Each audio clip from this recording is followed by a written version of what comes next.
We have liftoff. Conquering space is a magnificent achievement. It's one small step for man, one giant leap for mankind. It is the only time that any nation has been able to rally around a national commitment of so much significance. But it has come at great cost. Rocketry is dangerous. You're literally purposely setting something that is naturally combustible on fire and trying to constrain it to get thrust. In our pursuit of the stars, astronauts have burned to death during tests.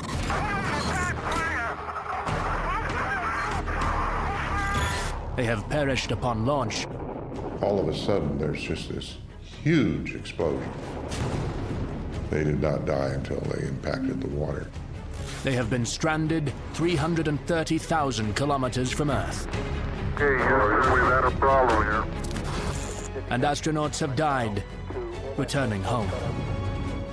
Mankind's exploration of space has typified our species' ingenuity and resilience.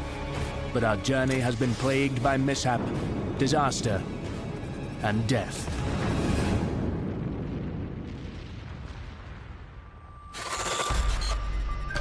Around the world, humanity exists only moments from catastrophe.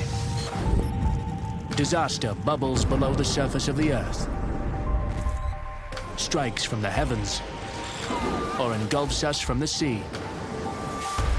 But we are not merely at the mercy of our planet. In our pursuit of industry, global connectivity, and reach for the stars, lives have been lost. Disasters reveal the best and worst of mankind, as one tragedy compounds another. How do these disasters occur? And what lessons can equip us when catastrophe strikes again?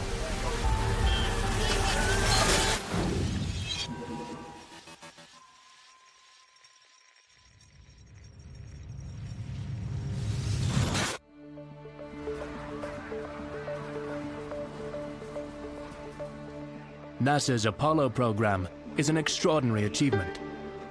It brought space to the people. We have liftoff. The target was the moon. And it wasn't an abstract target, it was something people can come see with their eyes. The idea that there would be someone like you walking around this thing, I think really captured the imagination. And when Neil put his boot on the moon, the entire world placed that footprint on the moon, not just Neil. It's one small step for man, one giant leap for mankind. And those first moments, blew me away as a kid. But as an adult, you look back and you think, how did they achieve all that? So many things had to go right, and they were using 1960s technology.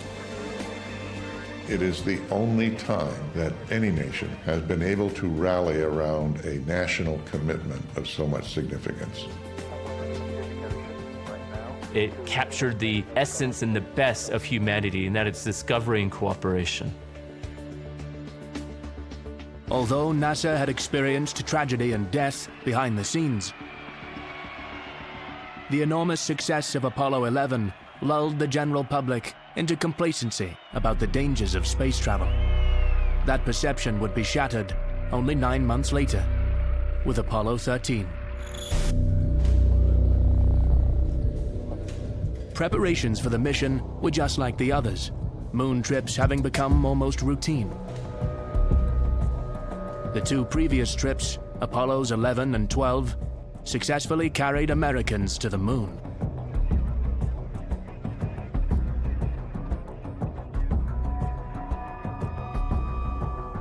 Apollo 13's objective was to explore new lunar territory, the Fra Moreau region, home to a large meteorite crater.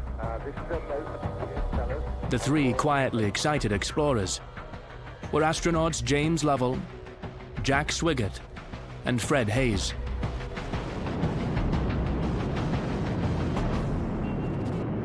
Two days into the mission and 330,000 kilometers from Earth, disaster struck as an oxygen tank exploded aboard the service module. Apollo Apollo 13 was... When you're out in space, a couple of days from Earth, the last thing you want to hear is a bang. And that's what they heard. With the clock ticking, NASA scrambled to bring Apollo 13 home safely, under the most trying circumstances they had ever faced. It's one of the most extraordinary stories of rescue. Both the launch and retrieval of Apollo 13 would require hard lessons learned from previous missions. Apollo 13 is NASA's most successful failure. It wouldn't be the first or last time that mankind would face peril in an effort to journey from the Earth. Space disasters have occurred at every stage of the technology's development.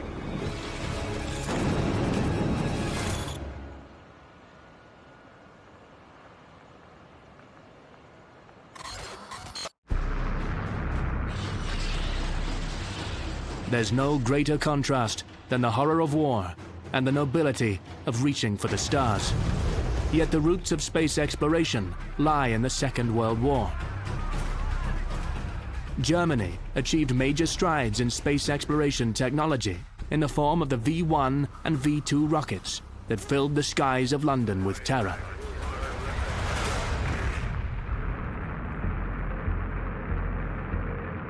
We wanted to understand more about that technology that they had developed with the V2 and the V1. As the Second World War came to a close and the Iron Curtain was drawn, both the United States and Soviet Union each clamored for technological superiority. Both East and West snatched up German scientists and engineers, initiating tit-for-tat ballistic weapons programs that would determine the world's most powerful nation. But as the Cold War heated up, each side turned their gaze to the stars in a pursuit that would encapsulate dominance: the space race. When you have competition, when you have race, that's when great things happen. World records and Olympic records are never set by the person running down the street. They're set at the Olympics, where you have the best and strongest and fastest and brightest competing all at once.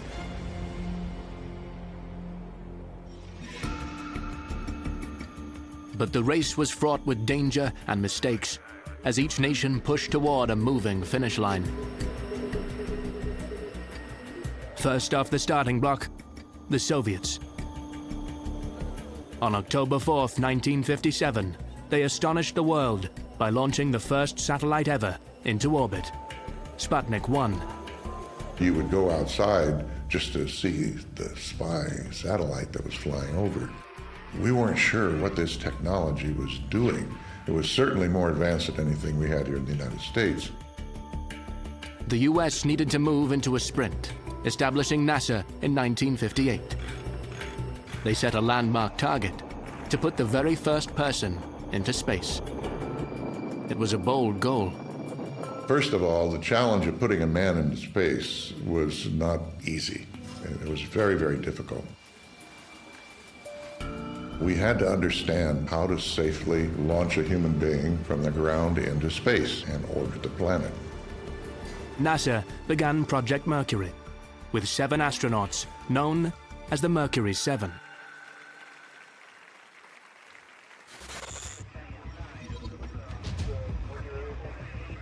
But in 1961, the Soviets beat the Americans to the post.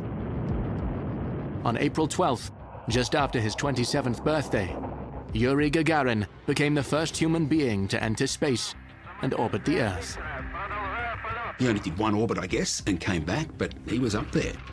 Gagarin's feat was backed by weapons technology.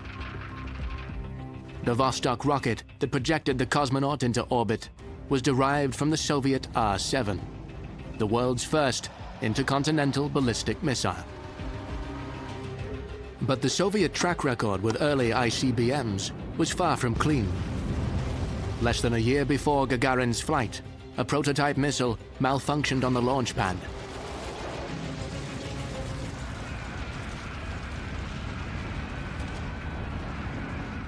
At least 100 people were killed in the blast, and as many injured. But this did not deter the Soviets from pursuing the technology.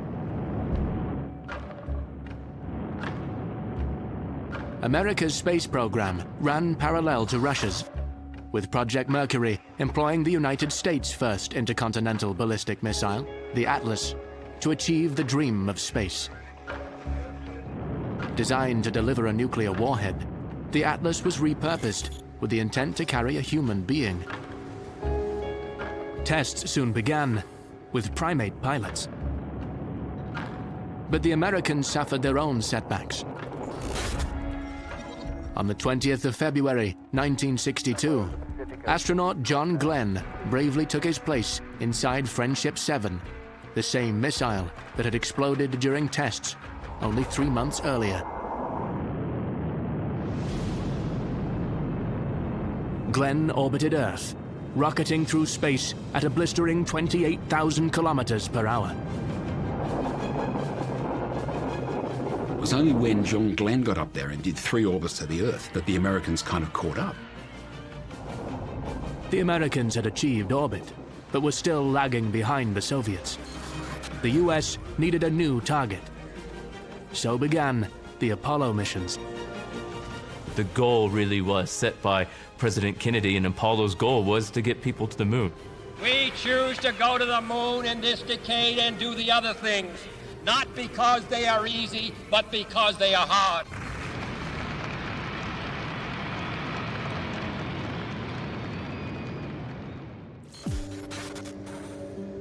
Apollo 1 was to be the first flight of NASA's lunar program. However, it wouldn't go to the moon. It would just orbit Earth, conducting a series of trials. A week before the launch, there was a full test run on the launch pad. The test was a plugs-out test.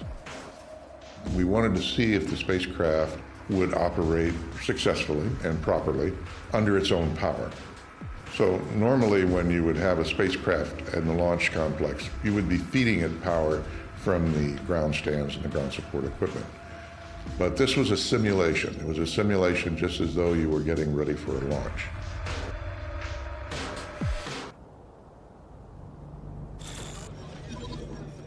On January 27, 1967, astronauts Gus Grissom, Ed White, and Roger Chaffee boarded the Apollo 1 command module. But problems began almost immediately. The communications were phasing in and out. Indeed, they were so bad, Grissom commented on them. Now we gotta get to the moon. We can't talk between 2 or 3 buildings. It was kind of a premonition of what was to come. Tragedy struck at 6:30 in the morning when a massive fire broke out in the capsule.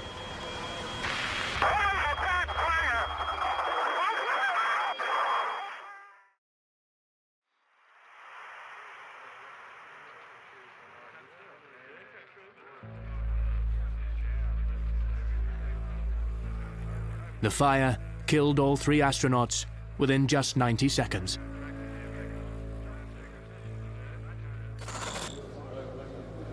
Six days after the disaster, NASA set up a review board to investigate the tragic beginnings of the Apollo program.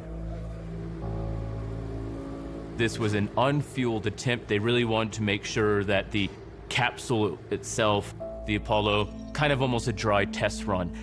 And that's actually what led to its untimely disaster. The fact that it wasn't a full test. They didn't treat it as a full test. They didn't take the proper safety precautions. They didn't do the proper protocols.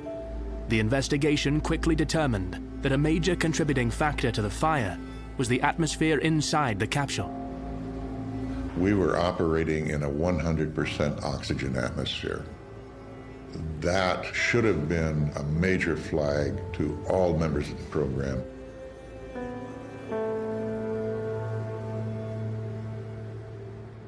This was a significantly hazardous test.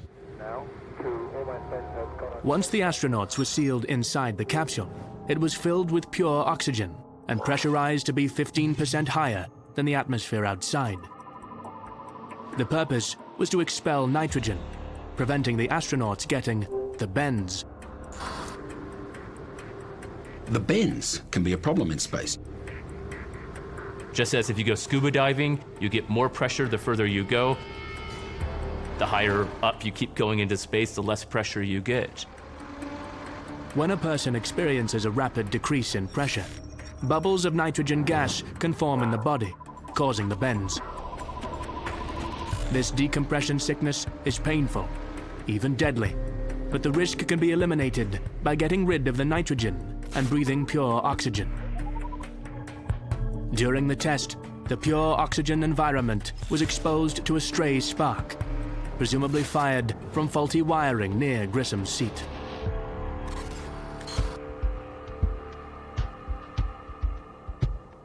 Now, one of the fallacies that people have frequently is that, oh my God, oxygen burns. Oxygen does not burn. Oxygen supports combustion. The critical issue here was that materials that normally would burn at room temperature are just inflamed and consumed very dramatically with 100% atmosphere. The investigation discovered that a range of inappropriate materials inside the cabin were compromised by the excess oxygen. The two most notable materials were the spacesuits. They were made out of nylon, very flammable material. And 100% oxygen in the atmosphere is even worse. A quarter of White's spacesuit had simply melted away. And then we have Velcro. There were 3 square meters of the nylon-based Velcro on board. It wouldn't have taken much in terms of a short circuit for just one little spark to just ignite the cabin instantly. Oxygen and flammable materials weren't the only culprits in the accident. Another problem was the capsule's hatch. Because it was pressurized inside and the door was inward opening, it was very hard to open the door.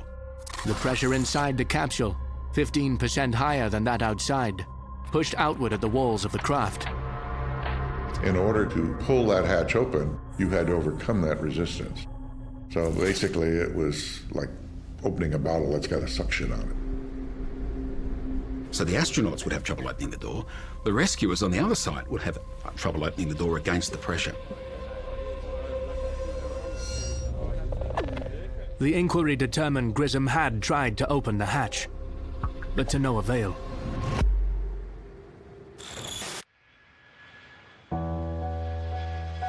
The Apollo 1 astronauts knew what they'd volunteered for, and fittingly, a plaque that tributes them reads, Ad Astra per Aspera, a rough road to the stars. The astronauts who have signed up, most of them had been fighter pilots, so it either served in World War II or even in later conflicts in Korea. And they were mostly test pilots, so they were used to doing more experimental things that have a higher risk. And so they had a mentality that they knew what they were doing was genuinely risky, but it was ultimately a lofty goal.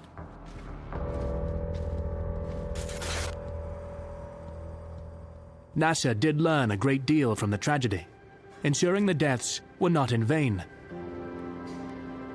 The flammable nylon suits were redesigned for future missions. The pure oxygen environment in the capsule at launch was also abandoned. Instead, the astronauts just breathed oxygen in their suits. NASA also only constructed outward opening doors from that point forward.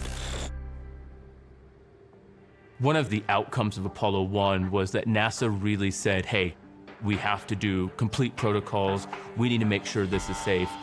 We need to take every precaution, list every sort of hazard, and make sure this is done properly. I still maintain that had Apollo 1 not happened, fire could have happened later in the program, and it would have been the end of the program if it had happened on the way to the moon.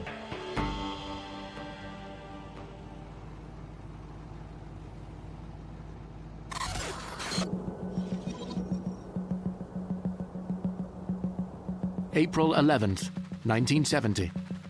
Preparations for Apollo 13's own rough road to the stars were underway.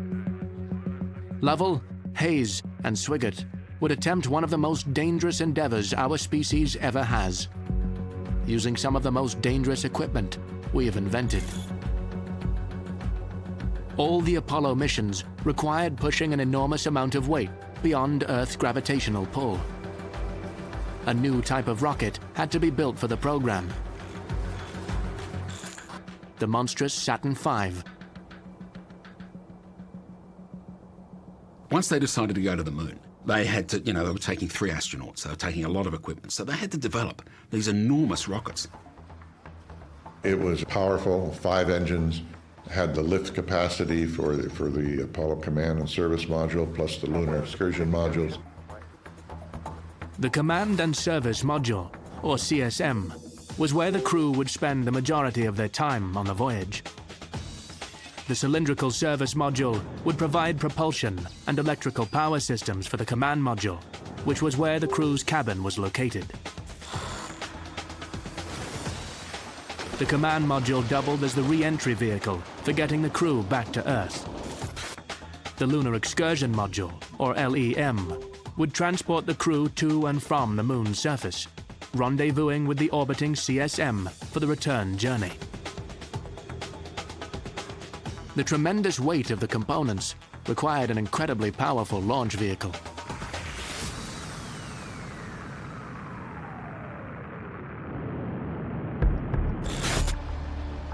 Saturn V was the largest launch vehicle that we had ever built. It was an incredible machine. They were over 100 meters long. You imagine a 100-meter run, how far, and that's just straight up. And when full of fuel, they weigh something like 3,000 tons. That's 1,500 large cars, all of it lifting off the ground against gravity. The vast majority of the Saturn V's 100 meters was full of liquid hydrogen and oxygen. When mixed together, they created an explosive reaction. You're literally purposely setting something that is naturally combustible on fire and trying to constrain it to get thrust. So you're creating thousands and thousands of mini explosions on board hundreds of thousands of kilograms of fuel source. Taming these volatile substances was one of NASA's greatest achievements. 12, 11, 10, 9, 8. Ignition sequence has started. 6, 5, 4, 3. The engine's firing. You have this tremendous vibration. The tremendous impact of the shock wave and the sound and the roar that's delayed. You see the flash, then a few seconds later you feel the pressure wave and you hear the sound, and it's just deafening.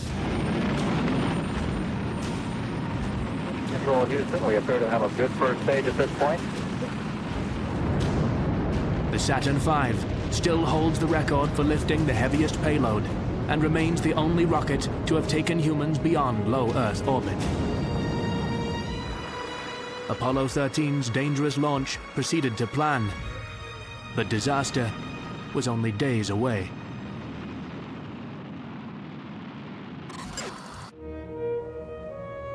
The Apollo missions were revolutionary, but to truly transition into the space age, spacecraft needed to be reusable.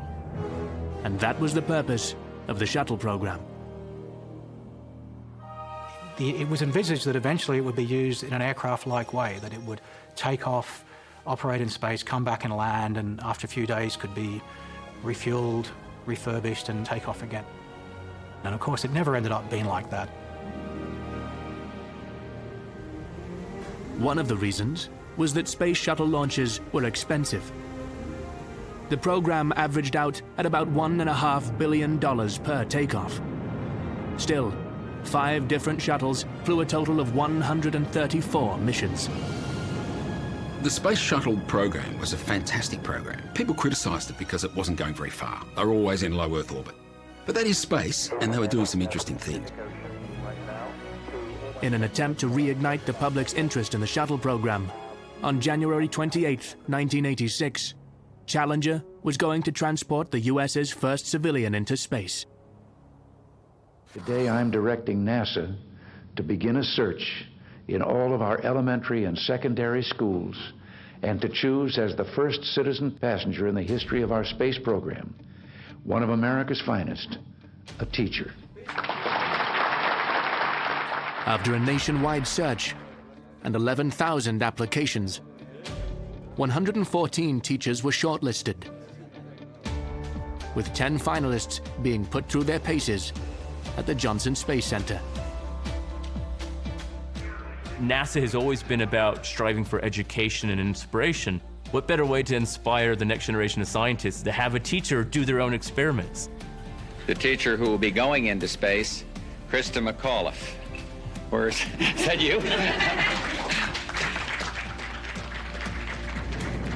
Here we were taking a citizen, a teacher, who was actually going to conduct lessons from space. I mean, the whole thing is so gorgeous. You just want to bring it all back into the classroom for the kids. There hadn't been so much interest in a launch for a long time. It was important things went right. But problems began the day before launch. Launch control at T-minus 20 minutes and holding. There was a cold spell that came in, weather front, and we had some of the lowest temperatures they've ever seen in Florida at the Cape, at the launch pad. It was actually causing freezing, causing icicles to form. We're in a unscheduled hold to determine what action should be taken about ice. Despite concerns expressed by some of the engineers, the decision was made to launch that vehicle. Because this was a teacher, it was showed in a lot of schools and a lot of classrooms, including McAuliffe's own classroom. People have estimated 17% of the entire US population was watching the single liftoff.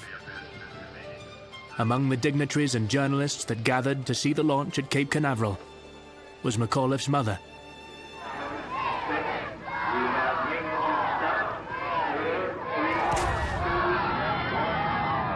Liftoff of the 25th Space Shuttle mission, and it has cleared the tower.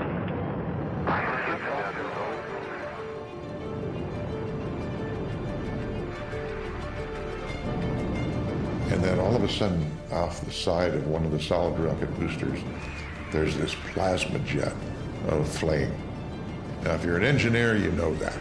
That's a problem.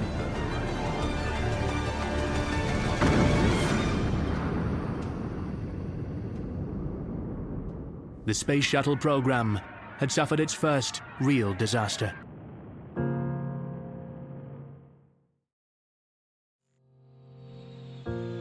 Three days later, a memorial service at Johnson Space Center was attended by almost 10,000 people, and President Reagan spoke in honor of the deceased. Sometimes when we reach for the stars, we fall short, but we must pick ourselves up again and press on, despite the pain.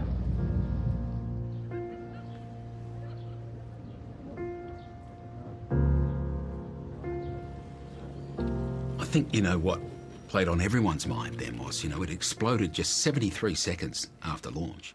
How long did those astronauts live for? You know, what did they see? What did they witness in the end? You know, it's a horrible thought. The inquiry into the Challenger disaster would attempt to answer some of those questions. But first they had to figure out what went wrong.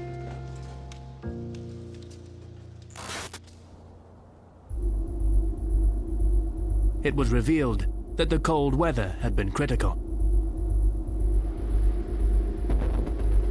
The problem with the space shuttle is that in some ways it was too successful. It was really only ever an experimental vehicle.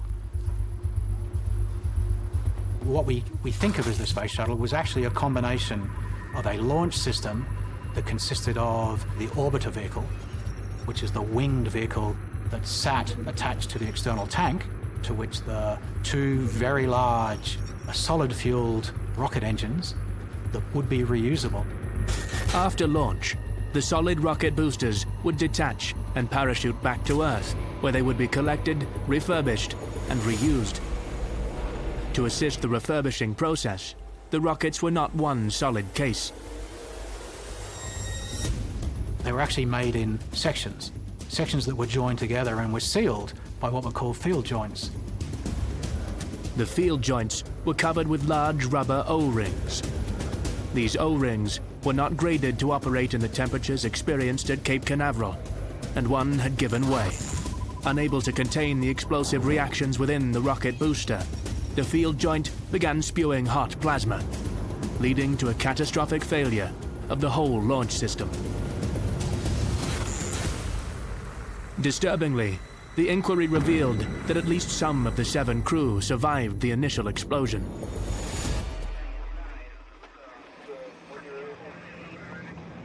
We had designed the spacecraft so that the crew module was a separate pressure container inside the fuselage of the orbiter vehicle. So when it detonated and exploded and ruptured, you see this small object separating out of the fireball. Well, what that object was the crew module. There is evidence that at least, I think, 2 of the occupants turned on systems, oxygen systems on board. They did not die until they impacted the water. It was a very dark chapter in NASA's history book. It would take the best part of 3 years before another shuttle would launch.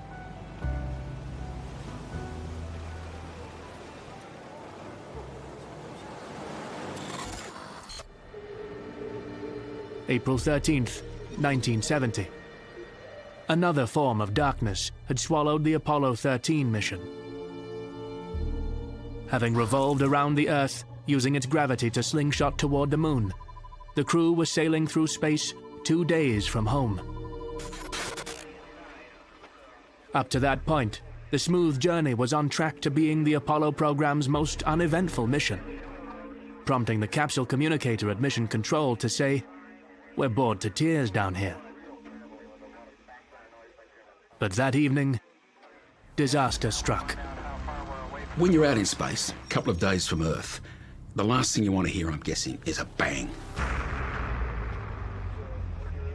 They described it as a jarring or bump to the spacecraft. You gotta remember, in space, there's no sound. You're in a vacuum.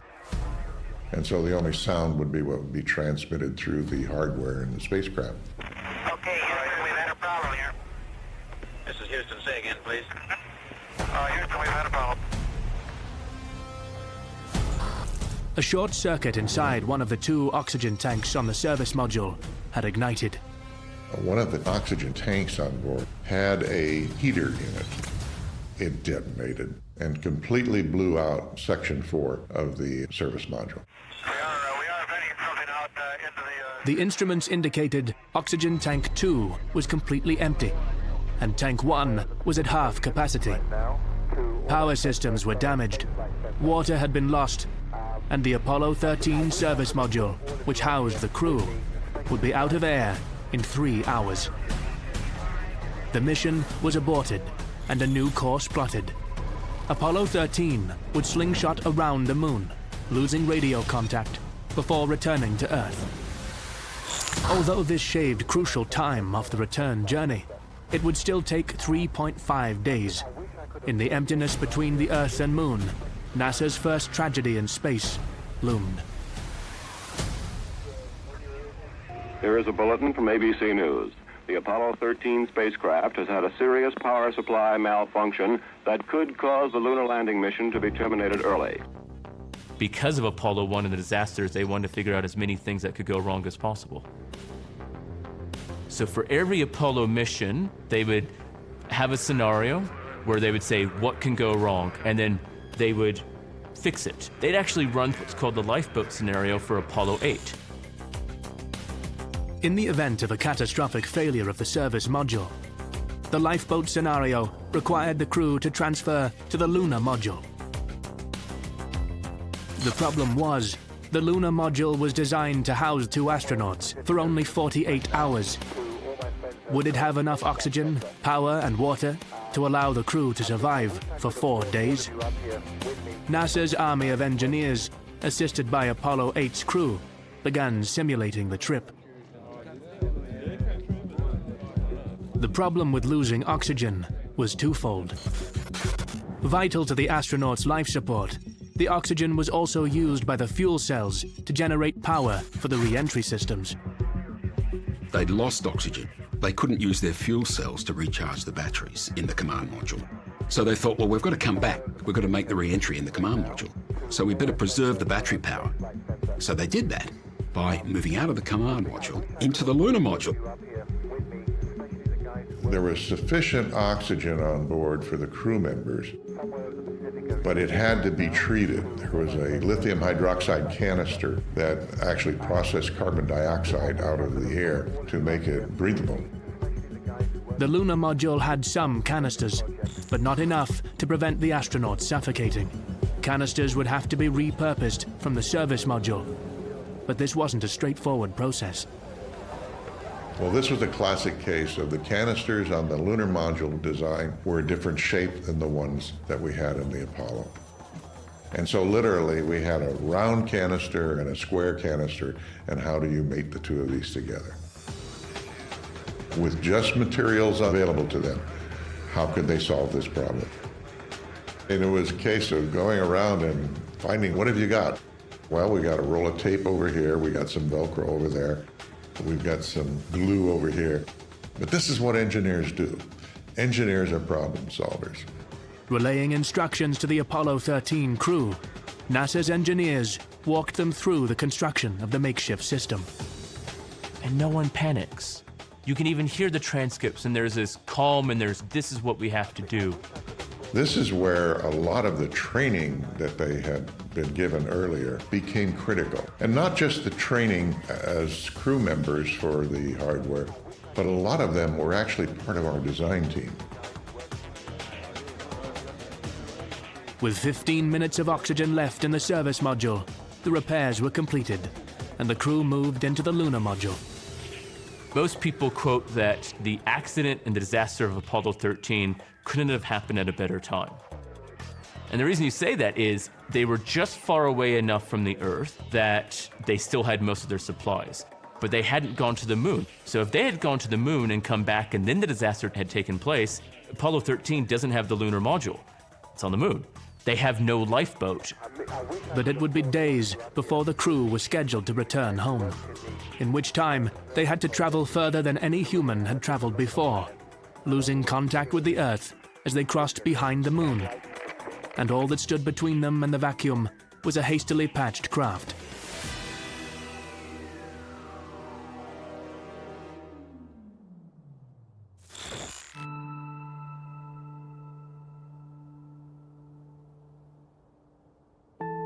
By the turn of the millennium, NASA's space dreams were well and truly back on track. The shuttle program had recovered from the Challenger disaster 14 years earlier, and with world partners, NASA was building an enormous laboratory in orbit, the International Space Station. Both the ISS and shuttle program would serve as platforms to conduct research in microgravity across a variety of fields. The crew that launched aboard Columbia on January 16, 2003, embarked upon a 2-week mission of research and education. Zero-G baseball. Wow, Willie, that was impressive. What else can we do? Special good morning to my wife, Rona, the love of my life. Among their assembly of moss, bacteria, and moths, they carried a collection of tiny worms, hoping to determine the effects of gravity on cell organization.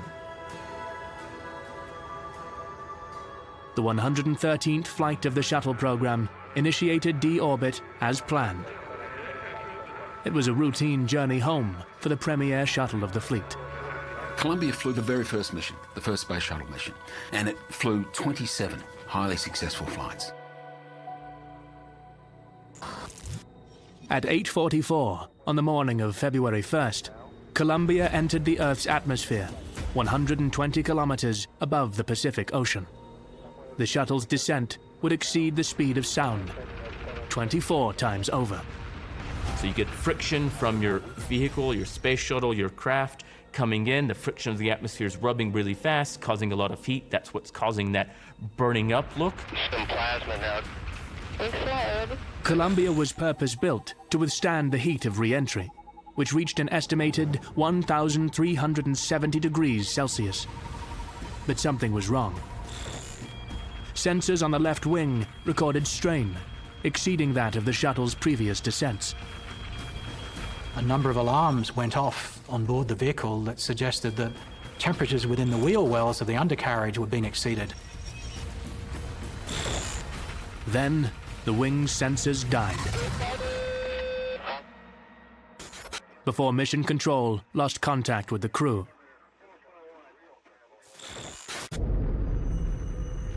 Columbia's crew module completely depressurized before shredding to pieces only a minute later.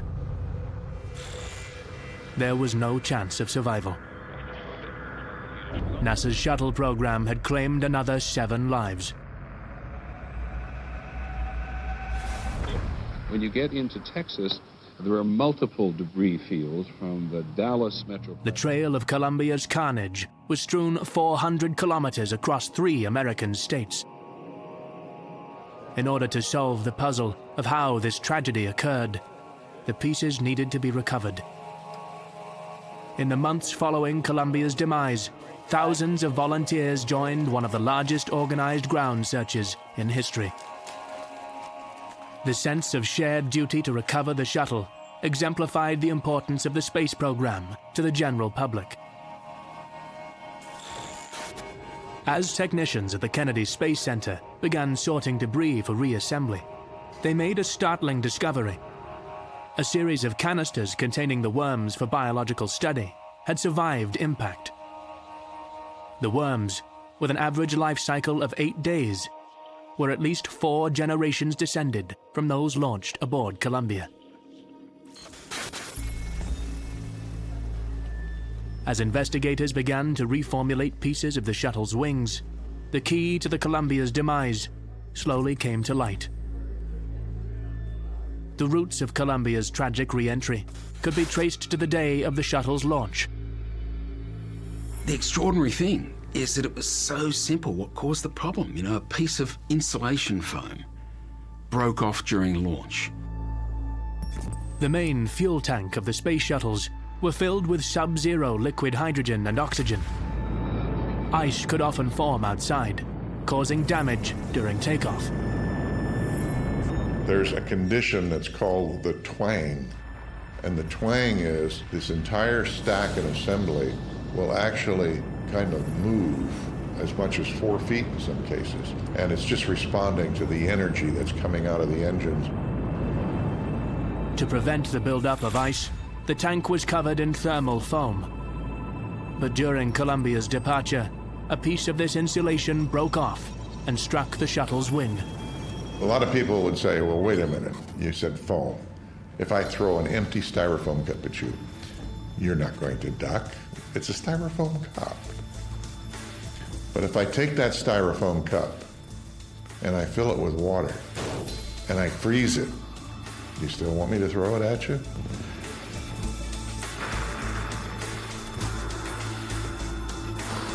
I believe that we have found the smoking gun. I believe that we've established that the foam block fell off of the external tank was in fact the most probable cause, the direct cause of the Columbia accident. The foam had dislodged vital insulation tiles. The structure of the space shuttle is actually similar to the structure of most modern aircraft. It's an aluminium frame, because that's a highly efficient way to build an aircraft. The difference with a space shuttle is aluminium gets very weak and loses stiffness when it gets hot, but the space shuttle protected that aluminium structure using its thermal protection system, using the space shuttle tiles. The ceramic tiles were key to the concept of a reusable space shuttle. Specially made ceramic-coated tiles mounted on the surface of the spacecraft make it possible for the shuttle to withstand repeated heating and cooling, up to 100 round-trip flights without replacement. With just a small section of tiles missing, Columbia's re-entry was compromised. With an abscess in Columbia's left wing, the shuttle was exposed to extremely heated atmospheric gas, which pushed through into the craft. The superheated plasma built up in the wheel well, causing the wing to tear from the shuttle. And of course, with the wing coming off, the vehicle becoming unstable. You just see the breakup of the spacecraft and scattering it over hundreds and hundreds of miles of Texas and Louisiana. I think that was probably the nail in the coffin for the space shuttle program. I mean, sure, it was going to eventually be phased out, but you get 2 disasters in a row, and that's a serious thing for the public to have to deal with. It was determined that the Columbia crew couldn't have fixed the problem, even if they were aware of it. Columbia demonstrated how perilous a routine re-entry could be, even for the leading space technology of the 2000s. But for the crew of Apollo 13, 33 years earlier, there were more hurdles to overcome before they could even attempt the same dangerous descent.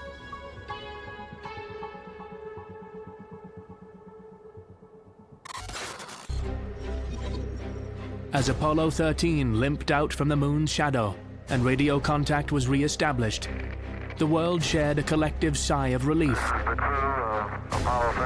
But the problems were not yet over. The lunar module could never survive re-entry. The damaged command module, void of oxygen, could possibly make the return trip to Earth. But without being able to inspect the extent of the damage, there was no way of knowing if the heat shield was intact. Separating the service module from the rest of the craft, the astronauts got their first look at the extent of the damage. And there's one whole side of that spacecraft missing. The whole panel is blown out, almost from the base to the engine. It's really a mess.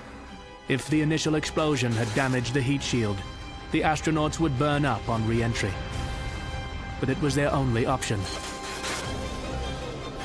The tension during those final minutes was enormous.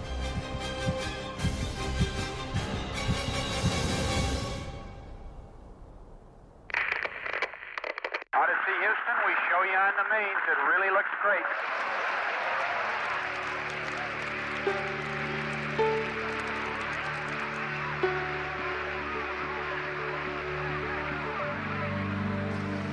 Astonishingly, the rescue of Apollo 13 was a brilliant success. Apollo 13 is NASA's most successful failure. The successful race to save the lives of Apollo 13's crew was a testament to NASA's planning and tough lessons learned in the past. It probably was the disaster of Apollo 1 that actually led to the Apollo 13 success and the astronauts actually surviving that trip because they were so precautionary because of the Apollo 1 disaster. It's one of the most extraordinary stories of rescue. I don't know of anyone that doesn't have a sense of pride in terms of the achievement of solving a serious problem like we had in Apollo 13 and rescuing that crew and bringing them back safely. Great pleasure just to be back here on Earth, believe me. Despite all the setbacks, humanity continues to explore space as technology, imagination, and endurance set new destinations. We had people that couldn't wait to get to work in the morning. We knew every day it was going to be more failures and more problems, but we were building towards something that no one had ever achieved. Each new frontier to be conquered is filled with danger and risk. Space is always pushing the bounds of what we need to do technology-wise, which means you have to deal with very dangerous stuff in a very controlled way. And as soon as something goes wrong, you end in a disaster. But the human spirit to find purpose in new goals seems unquenchable. Out of the ashes of disasters past, a new aspiration is now on the horizon. Just as people wanted to go to Antarctica, just as people want to go to the deepest parts of the ocean, we now want to go to Mars. And we will get there, and I'm excited to witness when that first human sets foot on Mars.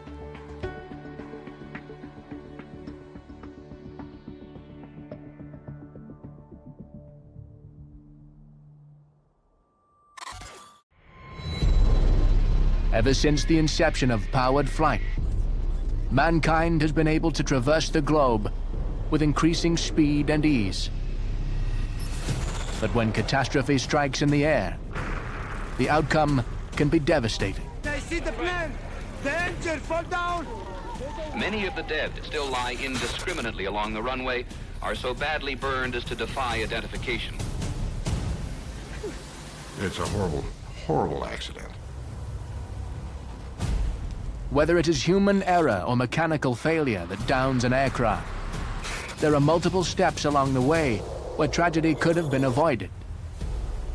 It's never one thing. It is a cascading series of links that lead to this mishap.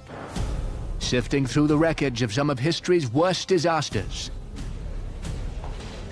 we can learn the lessons that make air travel the safest form of transport today.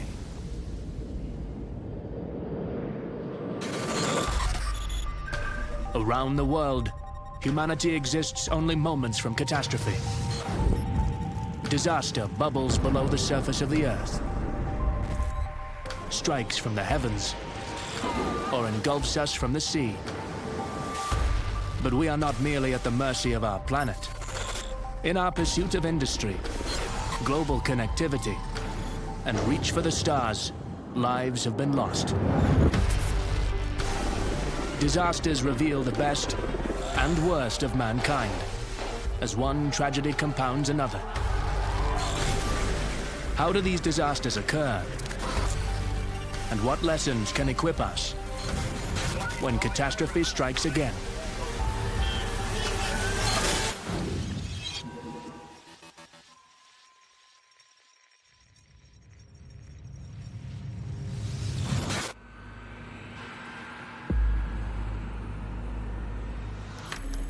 Every day, more than 100,000 commercial flights travel to their global destinations without incident. Subject to extensive checks and guided by a sophisticated set of protocols, GPS, radar, and onboard computers, flying is the safest it has ever been. Unsafe is a relative term. There is nothing in aviation that is inherently safe except for staying in bed. So you're always flying around 5 or 10 miles above the earth at minus 33 degrees Celsius and flying at 500 miles an hour. So you're always balancing and mitigating risks.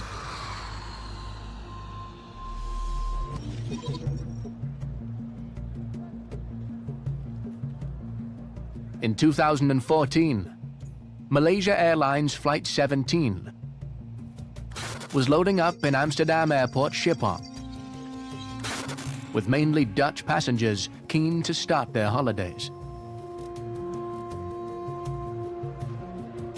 Like so many other aircraft that day, the Boeing 777 received flight clearance before leaving the gate, under the direction of ground control.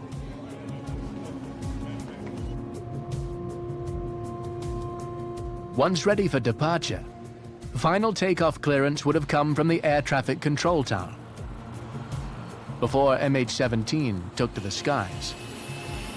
The 12-hour journey would transport the 283 passengers and 15 crew over 10,000 kilometers to Kuala Lumpur. But MH17 would never arrive, and piecing together the plane's fate would require knowledge gained from air crash investigations of the past.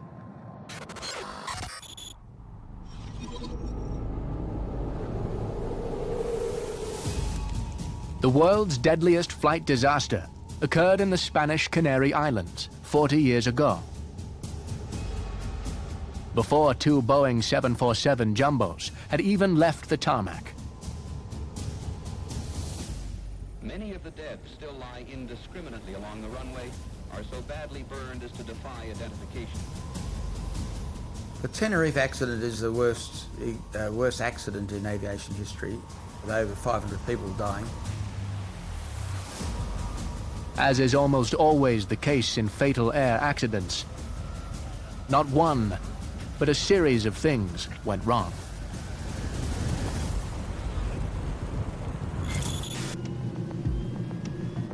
The year was 1977, and in the last few years, large-scale commercial aviation had truly taken off.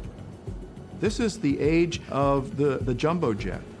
So we have airplanes that are bigger than ever before, flying farther than ever before, with more passengers than ever before. Not all airports were equipped to cope with the changing demands. The main airport in the Canary Islands is Las Palmas. A bomb had gone off in the Las Palmas terminals. So all those airplanes, they were diverted to a secondary airport on Tenerife. Tenerife was not an airport which was designed for that heavy traffic. It is a single runway and a single taxiway. Well, where do you put big airplanes? You can't put them on the runway because then nobody will take off or land. So you put them on the taxiway.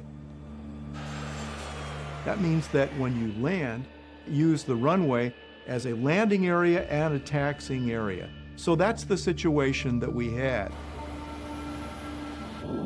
More than 2,000 feet above sea level, Tenerife's airport was subject to sporadic whiteouts.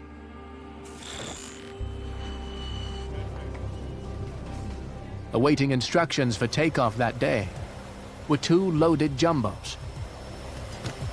Pan Am Flight 1736 and the Dutch KLM Flight 4805.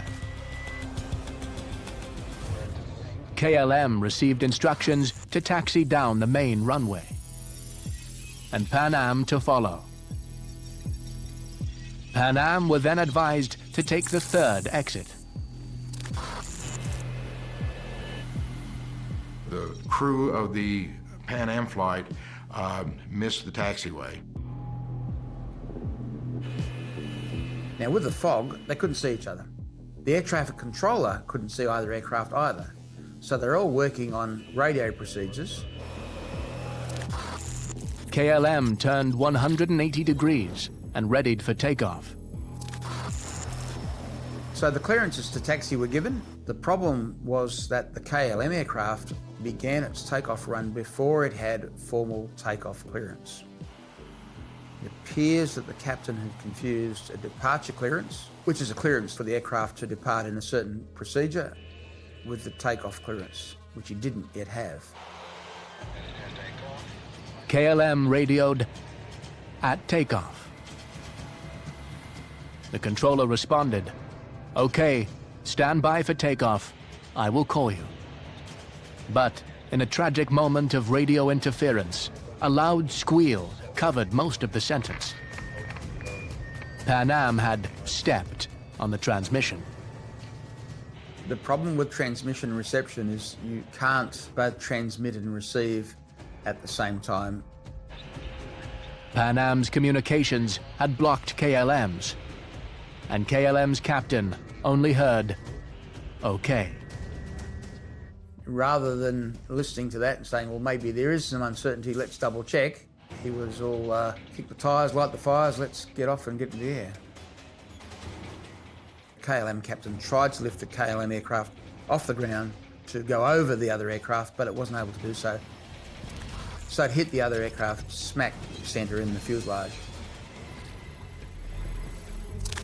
The entire first-class cabin behind the cockpit was torn out of the Pan Am craft, which immediately caught fire. KLM plunged back into the tarmac, erupted in flames, and disintegrated, killing all on board. This collision remains a gruesome, horrendous tragedy.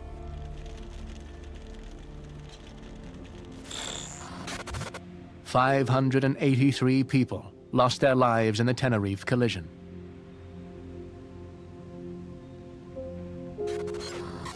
In the investigation that followed, the cause of the accident was put down to several factors. It was the combination of many factors, organizational factors in KLM, airport geometry, congestion of the airport, and the air traffic controller being basically unprepared for that volume of traffic. Ambiguous radio transmissions from both aircraft crew and traffic controllers was compounded by the poor visibility and lack of proper procedural checks. as an air traffic controller, it sounded like he cleared him to take off. Every pilot learned a lesson on that day about foggy days means double check again, make sure that you know where all the other aircraft are.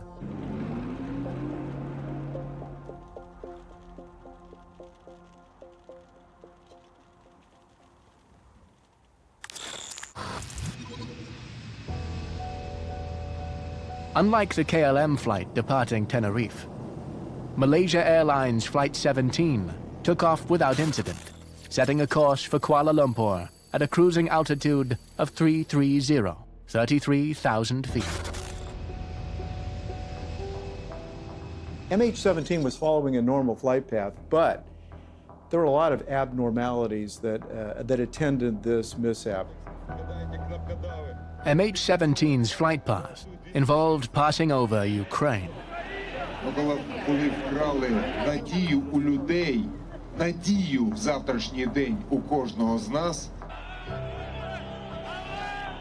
Where an armed conflict was taking place. An aircraft had been transiting that route over the Ukraine for years. The trouble is, of course, is that there was an insurgency, and it got worse in the preceding week or two. Been some unmanned aerial vehicles actually shot down in the same area. Я дошла только до второго дома и сразу услышала этот звук сумасшедший.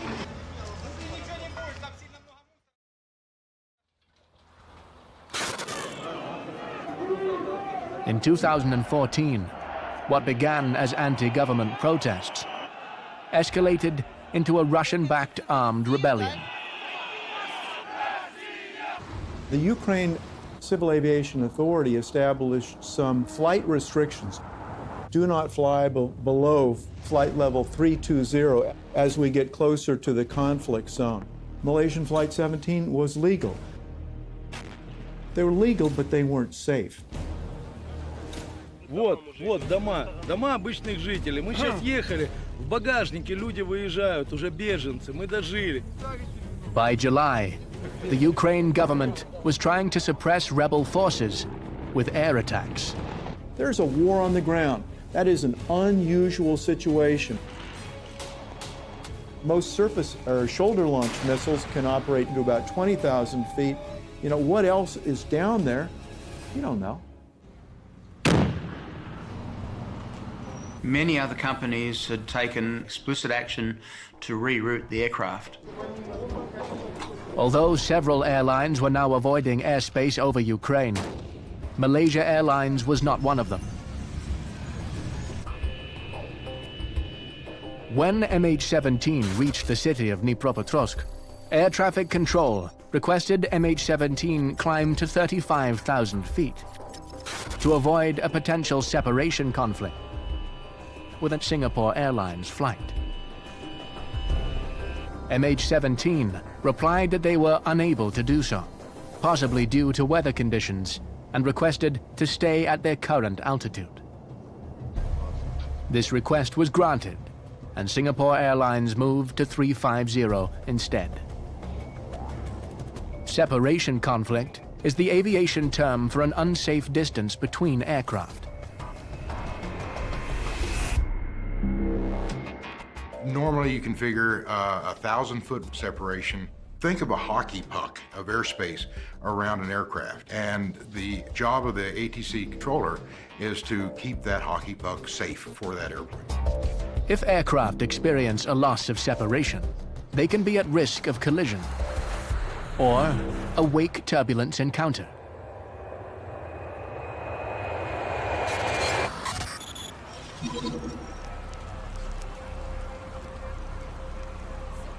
It was wake turbulence that led to horrific scenes in Queens, New York, just 2 months after 9/11. The accident occurred in clear skies, so anybody watching from the ground could see the entire incident. Hundreds of residents in Bell Harbor watched in horror as a passenger jet broke apart in midair and plunged into their neighborhood. I see the plane. The engine fall down. The piston left side and Make it straight all the way down. Burning engines and debris showered a 5-block radius, killing 5 on the ground and all 260 people on board. Everyone across the US thought this was terrorism. And so this is a community that has already been devastated by aviation-related disasters, and this was another one right on their doorstep. As investigators recovered pieces of the plane, a major clue was pulled out of Jamaica Bay. The vertical stabilizer, or tail fin, of American Airlines Flight 587. Completely normal, this is what you would expect on this flight path, all the way down to here. This is where we have the last transponder return. The impact is very shortly thereafter.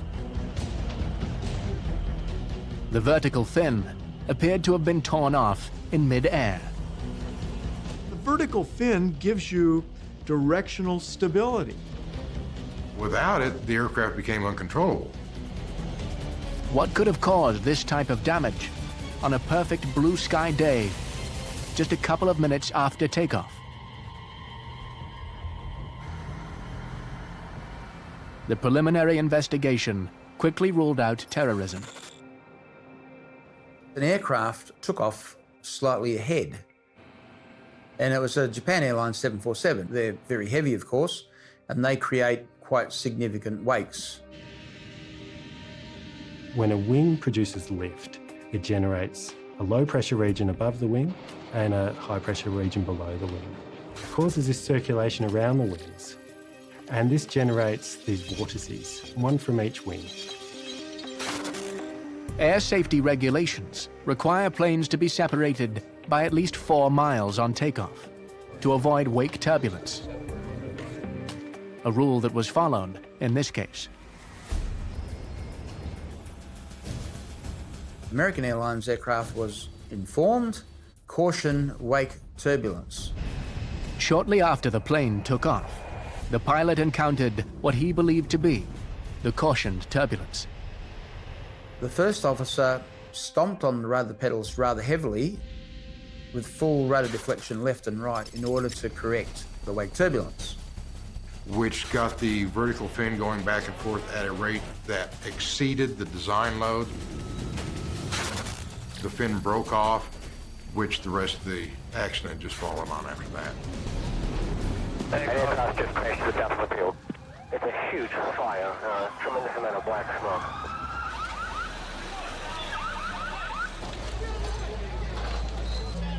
The official findings were pilot error by the first officer, who employed unnecessary and excessive use of the rudder. The question that's raised here, though, is why would a reasonable pilot do this? That causes into question, what was the training? The second thing would be, did the manufacturer tell the users to avoid extreme input in the rudder pedals? We're doing everything we can to deal with this, and I know that the people of New York can rise to any challenge.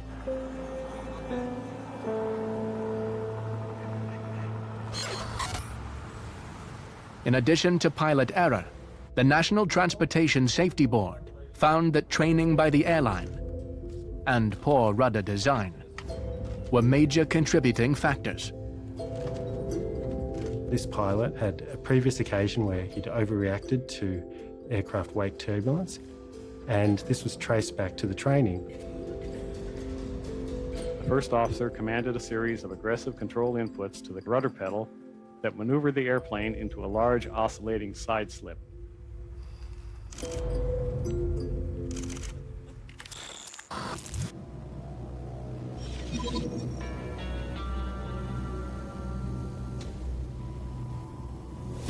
As MH17 tracked over eastern Ukraine, it was not just other aircraft that posed a potential threat. Approaching the Ukraine-Russia border, radio contact went dead.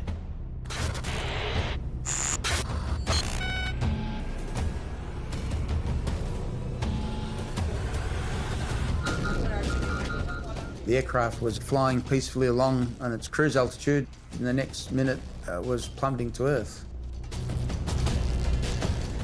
On the ground, eyewitnesses caught the last moments of MH17 as a fireball on the horizon.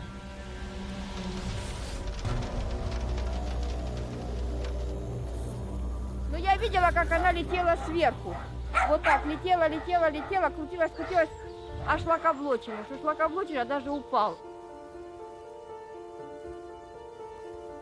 Across a wide expanse of villages, paddocks, and farmlands, aircraft pieces and bodies rained down. They fell in fields, through roofs, into gardens. It was spread over 50 kilometers, and that's not just wreckage, but the unfortunate victims as well.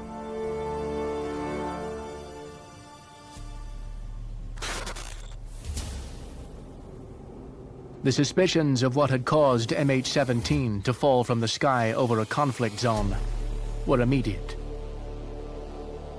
The West claimed the plane had been hit by a surface-to-air missile fired by pro-Russian rebels.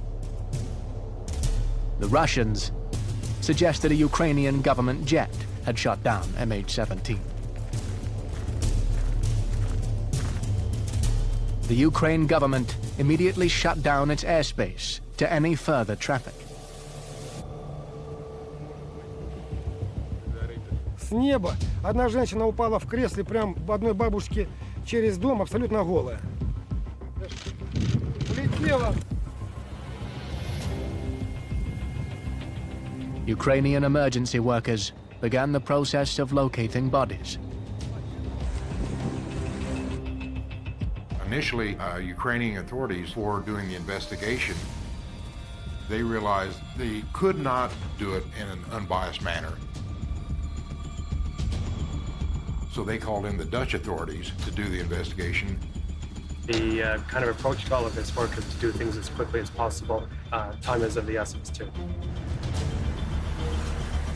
There were reports of pro-Russian separatists tampering with the wreckage and blocking access to the site, delaying the investigation. There were times when the accident investigation team would advance to near the accident site, and there would be too much shooting, or mortars would come in, and they said, we just got to get out of here.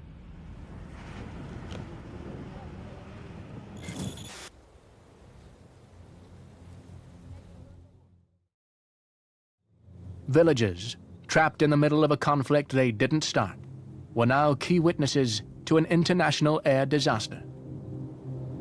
Я бы не полетела, потому что боюсь тоже, как вот эти невинные люди, упасть.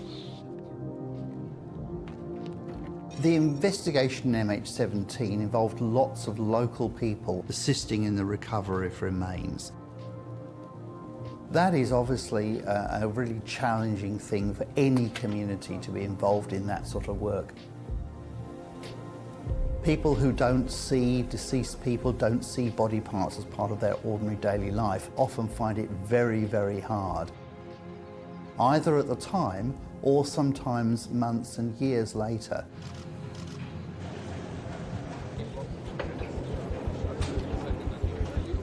Less than a week after MH17 went down, bodies began arriving in the Netherlands for examination and identification. That situation, you have two processes running in parallel. You have the humanitarian process, which is about returning the deceased to their loved ones. And you have the forensic process, which is about collecting the evidence which may be used in a subsequent court proceeding. With remains ranging from full bodies to small body parts, the identification process could range from weeks to months. Pre-screening a body, looking for foreign material or dangerous objects, taking fingerprints, looking at their personal possessions, having all that documented in a way that families could actually receive those personal items.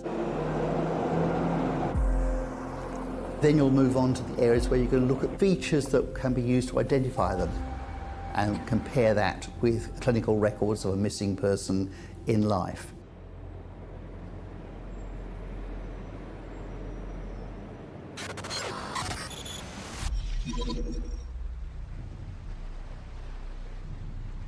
As hard as it may be to comprehend a commercial airliner full of passengers being mistakenly shot down, it's happened before. By a US naval ship. The year was 1988, towards the end of the Iran-Iraq War. On the morning of the 3rd of July, a guided missile cruiser, USS Vincennes, was in the Persian Gulf in Iranian territorial waters. It was engaging small gunboats.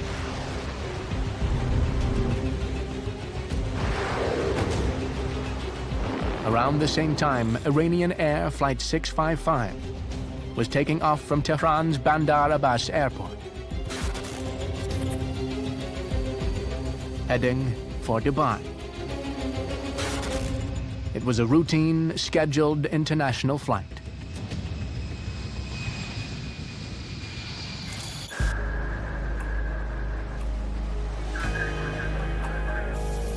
During the firefight, using their state-of-the-art Aegis combat system, the USS Vincennes immediately began tracking Flight 655. They claimed it was sending out squawks on a military frequency from its transponder. Radar works on the principle that the radio signal goes up and hits the airplane and comes back. You measure how long it took to get from here to there, and you'll say, well, that is 10 miles away by the amount of time it takes.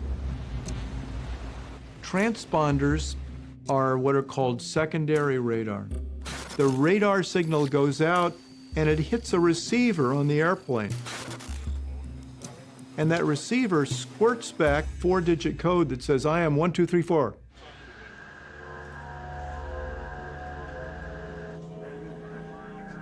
The crew interpreted what they received as the aircraft being an F-14.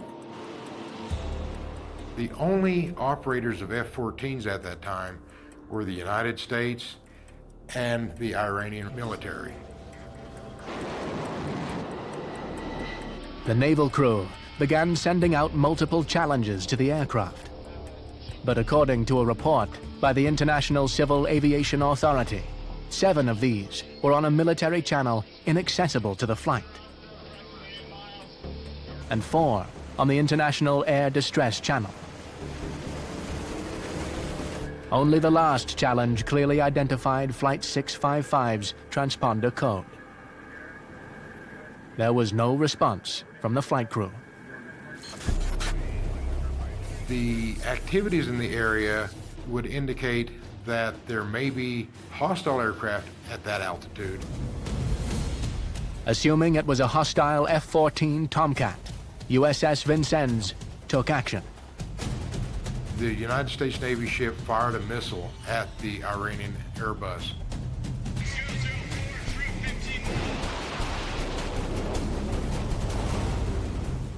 Destroying the aircraft and everybody on board.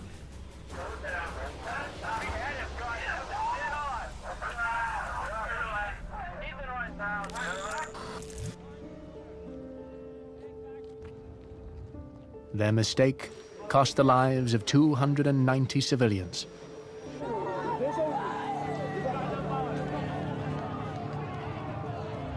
It was an environment outside of the norm of civil aviation. In a war zone, civil aviation is greatly compromised. Civil aviation should not go on in the same way as it normally does in peacetime.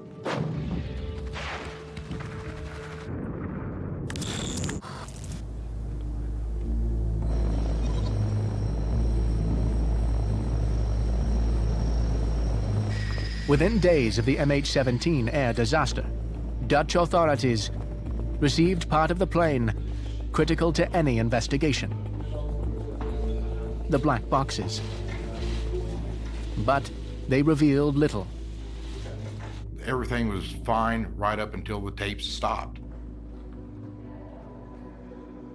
Although investigators couldn't tell what had caused the crash from the black box, they could tell where it occurred.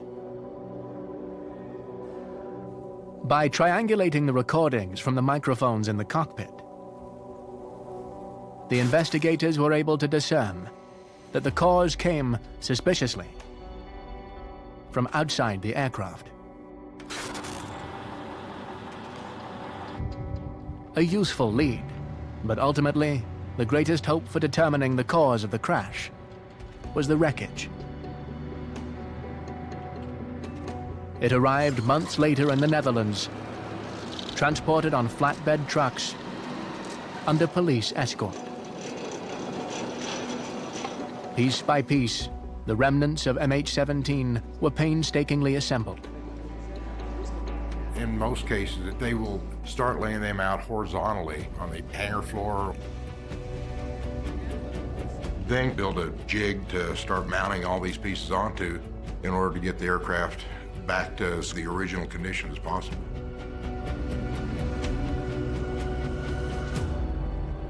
As the front of the plane took shape, the cause of MH17's demise became clear.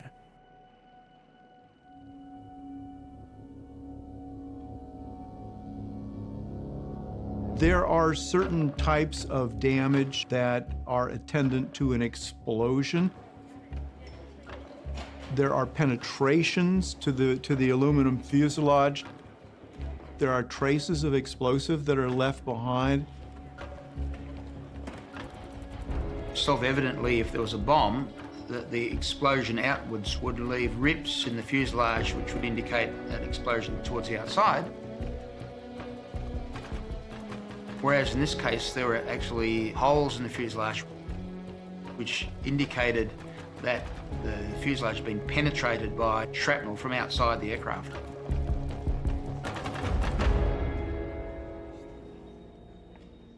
They started doing experimentation with what size warhead it would take to be able to cause that amount of damage, and how far away from the aircraft it would have to be in order to get the shrapnel pattern that they had on the skin.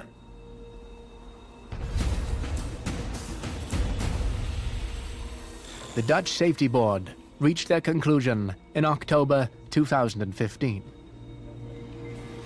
MH17 was shot down by a Russian-made Buk 9M38 surface-to-air missile. Fired from territory held by pro-Russian separatists. Buk surface-to-air missiles can travel at 3 times the speed of sound, to a range of 80,000 feet. They are designed to seek out fighter jets, detonating just before hitting their target.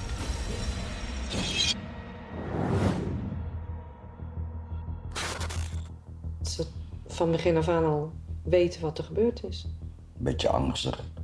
Ik denk dat politiek te gevoelig ligt. In the case of MH17, confirming the information garnered by triangulating the black box recordings, it exploded to the left and above the cockpit.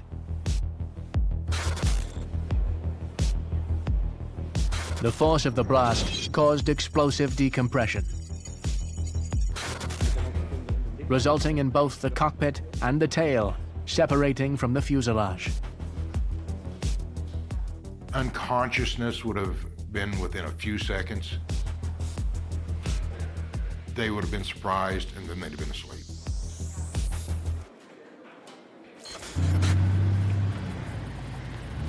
Now, where the Buk missile came from, there was evidence that it had come from a vehicle which had crossed from the Russian side into the Ukraine. Despite multiple lines of evidence supporting a Buk missile strike, Russia continued to deny any involvement. Фрагменты какие-то, ракетные установки, которые... У нас есть протоколы по этому поводу, после чего их использование было запрещено, и ракеты были сняты с вооружения российской армии. While tensions between the East and the West hampered investigations into the MH17 crash, historically, they've accelerated aircraft research and development.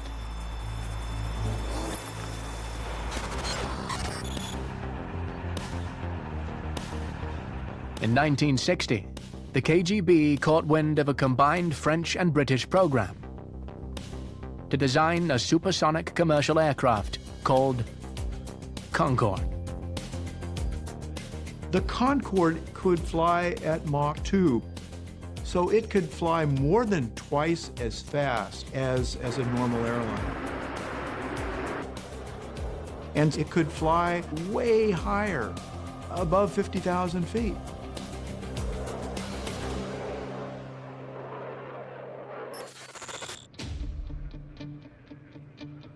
During development, Concorde was reportedly the subject of a massive espionage effort by the Soviet Union.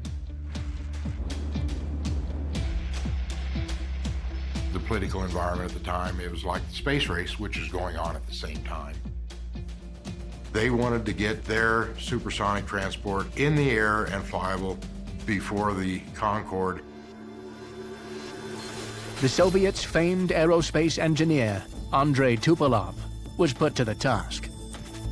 The aircraft he designed, Tupolev Tu-144, beat Concorde to the skies by 2 months in 1968. The West was furious. The craft was so similar to the Concorde that it was nicknamed the Concordski.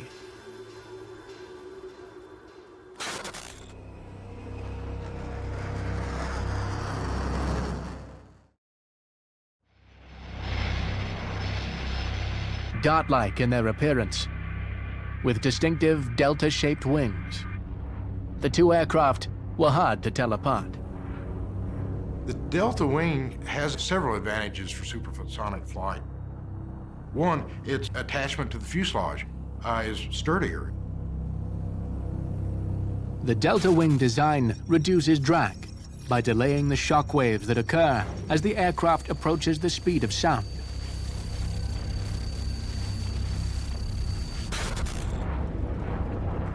Designers of supersonic aircraft found that the delta wing increased stability at high speeds.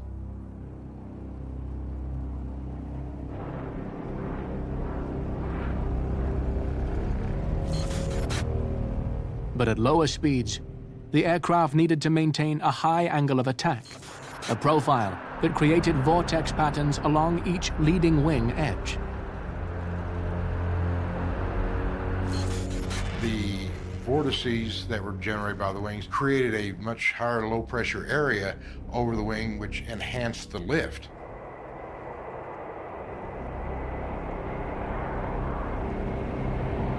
But there were key differences. The Tu-144 was longer and its engines more powerful.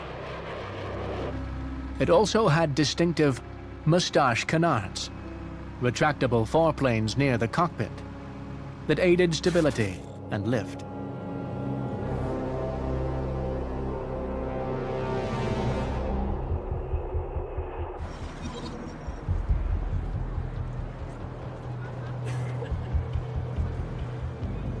It was this design feature that indirectly became the focus of a horrific air accident before either aircraft entered commercial service.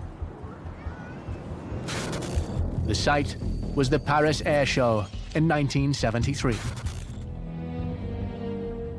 The East and West were finally coming head-to-head in a full display of supersonic rivalry. Before a crowd of 350,000 people, Concorde flew first. They went and performed for the crowd, very mild, just show off that this airplane can fly. The Russian crew decided that they wanted to show off In the process of showing off the airplane, they exceeded the structural limits. After a low pass over spectators, the Tupolev pilot entered a show-stopping steep climb. He then took the aircraft into a dramatic descent. Frantic efforts to pull out of the dive failed.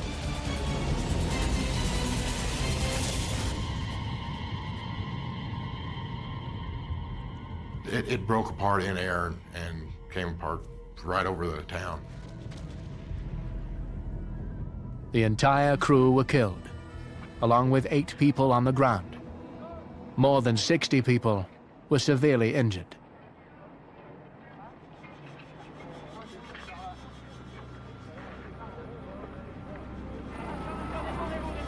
The spectacular disaster triggered intense debate and finger-pointing. The Soviets blamed the aircraft's severe maneuver on a French fighter jet, which was in flight at the same time. The West counter-accused the Soviets of espionage, blaming Tupolev's structural flaws on stolen false Concorde plans. Whatever triggered the disastrous mid-air disintegration, the tragedy sent the development of the Tupolev into a downward spiral.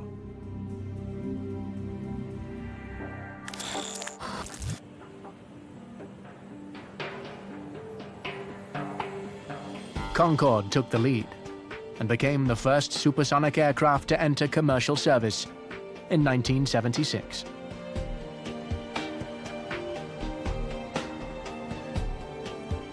Concorde was in a class of its own. Faster than a speeding bullet, it could rocket passengers from New York to London in just over 3 hours.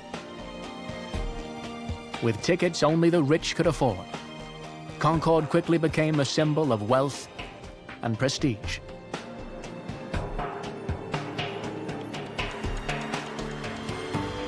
It was also considered one of the safest aircraft in service.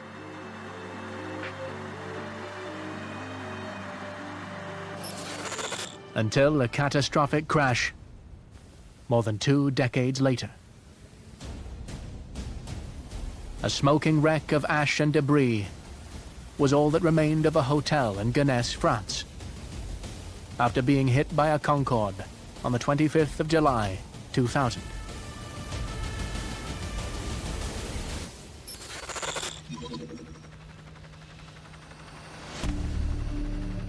The Air France flight crashed shortly after taking off from Paris's Charles de Gaulle Airport.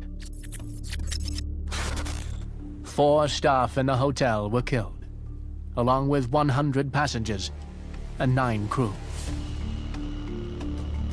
The accident was caused by a metal strip from an engine cowl door, but not from the Concorde. The piece had come loose from another plane, which had taken off 5 minutes prior.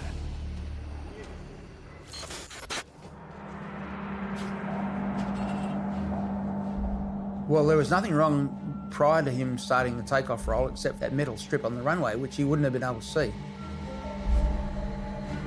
The part had been replaced in Houston during a check earlier that month. But every part on an airplane is made to a specific design, and if it is not done, then that becomes an unapproved part. The replacement part was neither manufactured or installed to specifications. It was to have fatal consequences for those on board the Concorde. As the tire ran over the debris, it exploded under enormous heat and pressure. A big part of the tire came up and hit the fuel tank. And then the expulsion of jet fuel was ignited. As the captain lost thrust on 2 engines, the landing gear jammed, and he was unable to lift the plane higher. Unfortunately, the fire that took hold was very fierce. The heat from that quickly took effect and shut down both of the engines on the left side. The aircraft rolled left and crashed into the ground.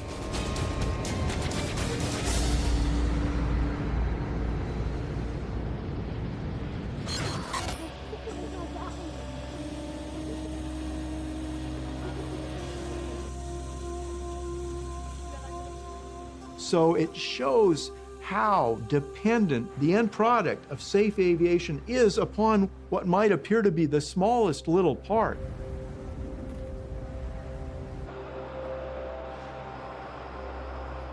Although the horrific crash was blamed on the small piece of runway debris, Concorde's tires had previously been a feature of concern. The tires are subject to extreme heat and weight.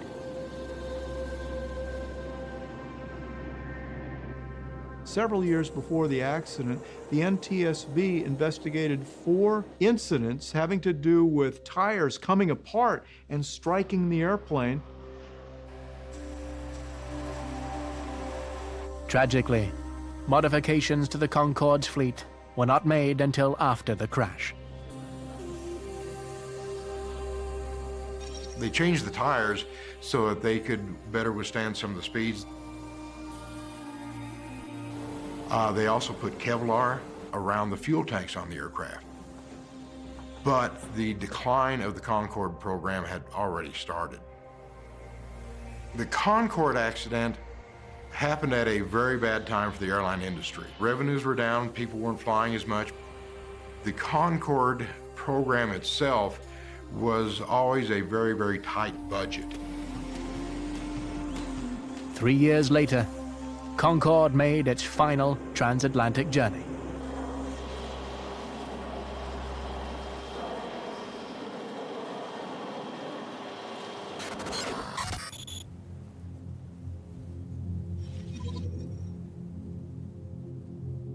The final journey of MH17 forced airline operators to reassess the balance between hazard avoidance and the cost efficiency of direct routes.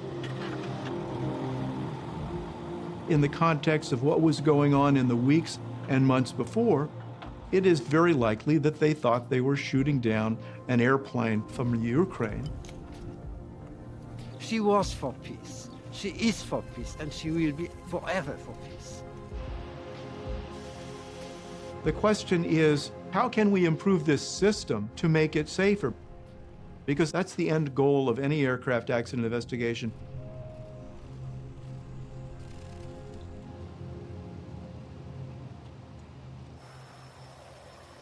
The airlines are now far more thorough at doing their risk mitigation around conflict zones. So that's been something which is going to have far-reaching positive effects. While risks were known at the time of the disaster, an adverse event was thought to be incredibly unlikely. It's an unlikely event, and the trouble is many accidents are unlikely events. Often when we hear of something like this, we'll say, how could anyone ever do this? Who could be so stupid? But that's the wrong question. Right question, how could this make sense? How could someone think that they were doing the right thing? And that applies to every aviation mishap.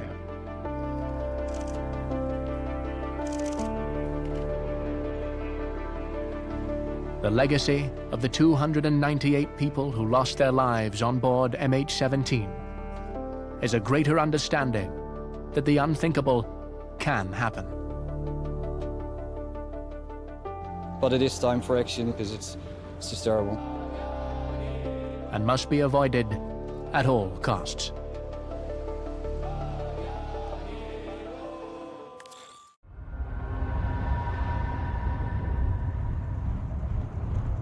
The most catastrophic natural disasters in human history happen when earthquakes hit large populations that aren't prepared. Madame Martel, il y a 3 jours en dedans, je dis à la moi si mettez le dehors en bas des dalles. Nous retirer sous lui. There's mysteries that we may never solve. The one we'd love to solve is predicting the earthquakes.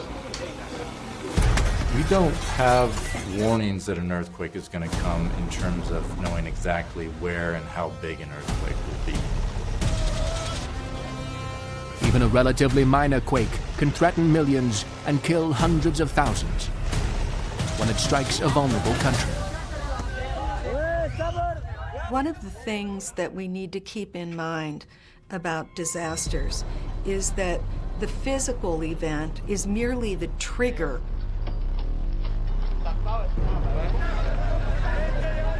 By unleashing vicious cycles of tragedy, building collapses, disease outbreaks, landslides, civil unrest, and urban conflict, earthquakes change communities for generations.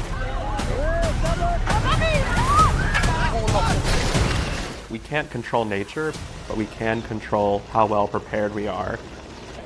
Amid the death and devastation, each major earthquake leaves crucial lessons for survival. It often requires a tragedy to bring about change, or to recognise that there is a need to change.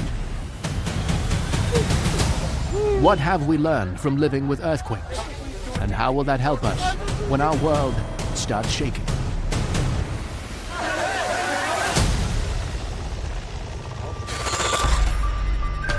Around the world, humanity exists only moments from catastrophe. Disaster bubbles below the surface of the earth, strikes from the heavens, or engulfs us from the sea. But we are not merely at the mercy of our planet. In our pursuit of industry, global connectivity, and reach for the stars, lives have been lost.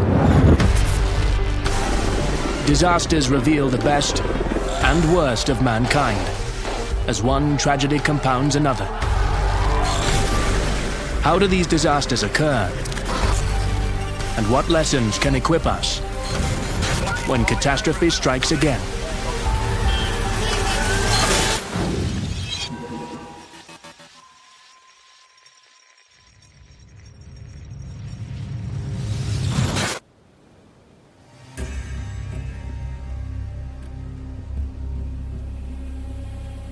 Between North and South America is the Caribbean, a chain of hundreds of islands. One of the largest, Haiti, is the most mountainous Caribbean nation, with a population of more than 10 million people. One of the world's poorest countries, tropical Haiti is no stranger to natural disasters like floods and cyclones.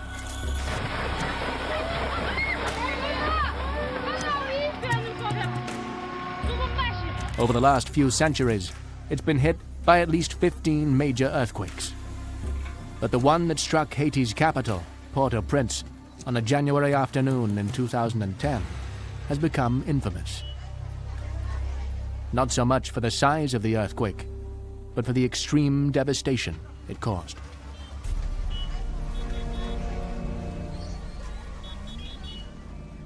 Disasters are not events, they are the endpoint of social processes. Haiti is unfortunately a real example of how long-term processes that impoverish people, that lead to environmental degradation, that lead to mass migration to urban centers and uncontrolled development. We see this not only in Haiti, but in so many other parts of the developing world. And these processes over time, over decades, maybe even over centuries, lead to the buildup of risk, lead to the disaster that's waiting to happen when a trigger like an earthquake comes along.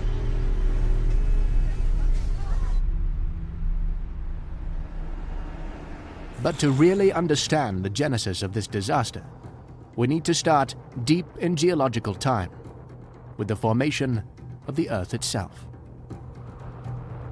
Like the other rocky planets in our solar system, Earth was formed over billions of years as debris, both small and massive, collided and clumped together. Each impact transferred energy in the form of heat, which is still trapped inside the innermost layers of the Earth's core, reinforced by natural radioactivity. This rigid covering on the Earth's surface is broken into a dozen or so major pieces, known as tectonic plates.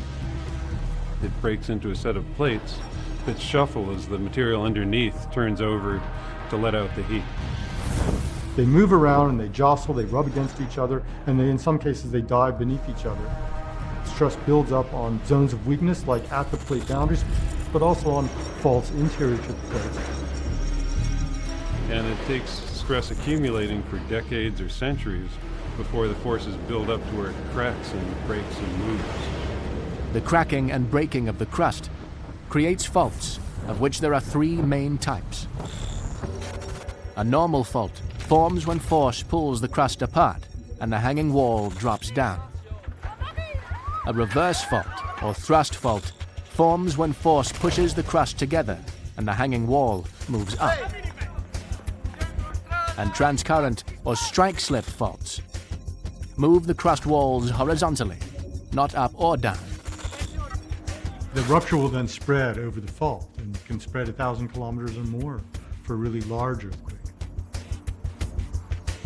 And when it slips, it radiates vibrational energy out through the ground. And it turns out only 10% of the energy in the earthquake comes out as the shaking. The rest goes into cracking and heating. But that 10% of the energy that's shaking is what we notice and what causes all the damage.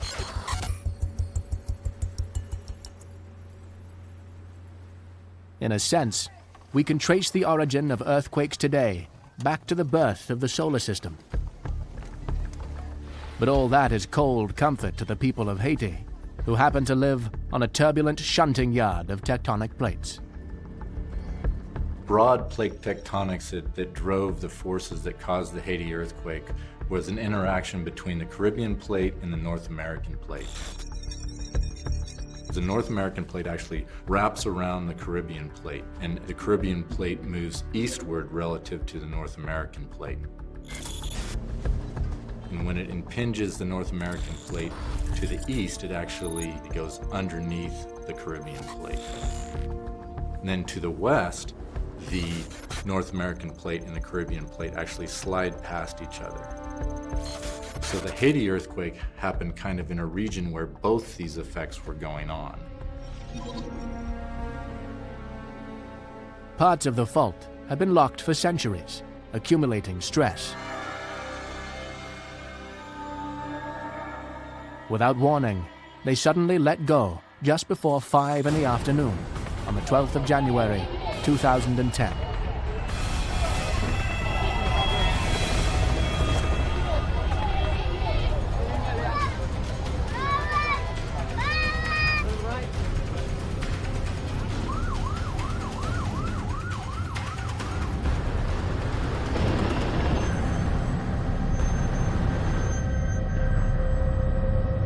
The epicenter, where the tectonic stress was released, was less than 25 kilometers from Haiti's most populous city, Port-au-Prince.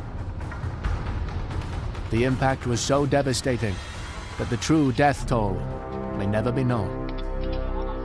The estimates range from 80,000 to 330,000, with most people agreeing that it was somewhere in the neighborhood of about 220,000. N'a peine marié avec madame moi. Mais madame Maté là, il y a 3 jours en dedans jodi à la moi si mettre le dehors en bas des dalles. Nous retirer sous lui. The earthquake was a magnitude 7, and it was deadly. What made it deadly was the fact that it was very close to a populated center. There were about 2.4 million people exposed to violent shaking from the Haiti earthquake. What turned this from a disaster into a catastrophe was the fact that those buildings in the region were very brittle and could fall in the earthquake shaking. Within the Caribbean, most countries there use the Caribbean Uniform Building Code, but not so in Haiti. And so as a result, when they did have that earthquake, you had a very vulnerable building stock, and hence you had the consequences that we saw. Many of the multi-story buildings of Port-au-Prince became death traps when their unreinforced brick walls broke apart, piling up concrete floor slabs in what's known as a pancake collapse.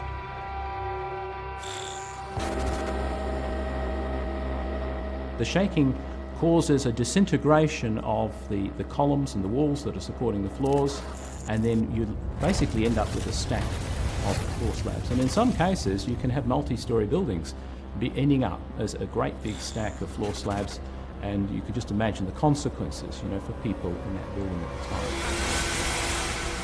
That was my father's house, so we lose it. My mother was. Now we have somebody here. There's some person inside the house. We can't find him. We don't have a loader to take them out. Beyond the immediate aftermath, earthquakes in poor or politically paralyzed countries set off a chain of rolling disasters that can take years or even decades to resolve. Haiti has long been known as the Republic of Non-Governmental Organizations, the Republic of NGOs. International donors provide funding to NGOs as opposed to funding to the government to perform governmental functions. The president is in the airport. Why you don't do nothing for us? We try to ask to help us, at least for the food and water.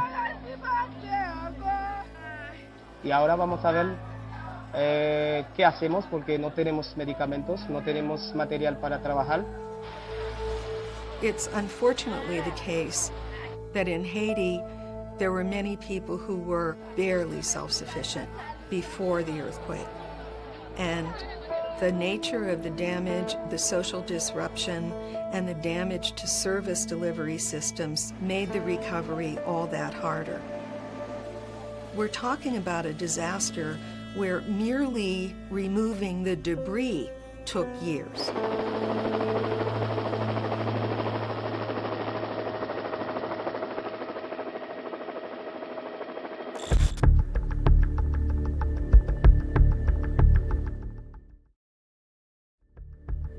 But it's not just poorer countries at risk of rolling disasters. Typically, the less developed a society is, probably the less prepared it can be for these major disasters. Californians need to be prepared because in their state, the Pacific Plate grinds past the North American Plate in a tectonic boundary known as the San Andreas Fault. The fault extends for 1,500 kilometers, arcing right through the richest and most populous state in the U.S.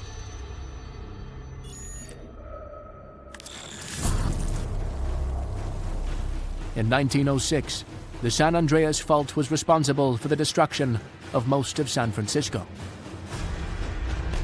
Over the last 200 years, California has been hit by about 80 quakes stronger than magnitude 5.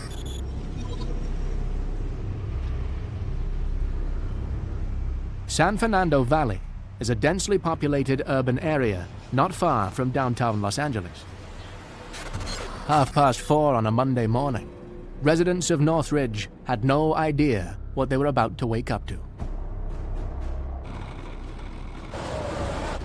For about 20 seconds, a magnitude 6.7 earthquake shook the city with the strongest ground motion ever recorded in urban North America.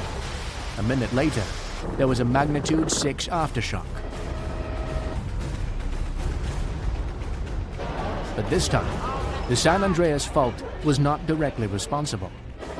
Ominously, this quake came from a blind thrust fault that was previously unmapped and unknown.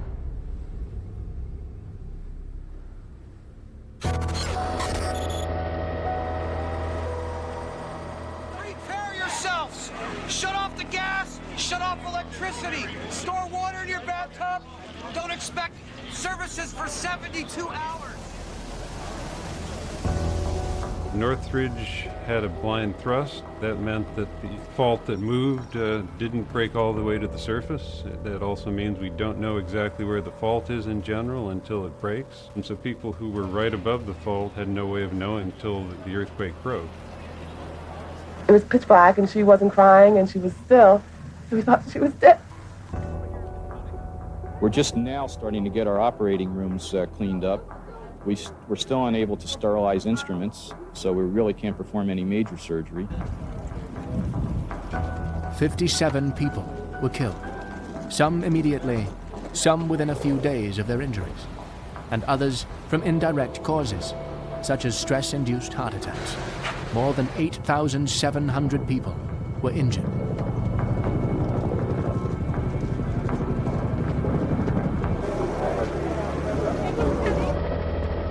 Due to the damage caused by the earthquake, I have, by signing the document that I will sign at the end of this statement, declared these areas of California to be a major disaster.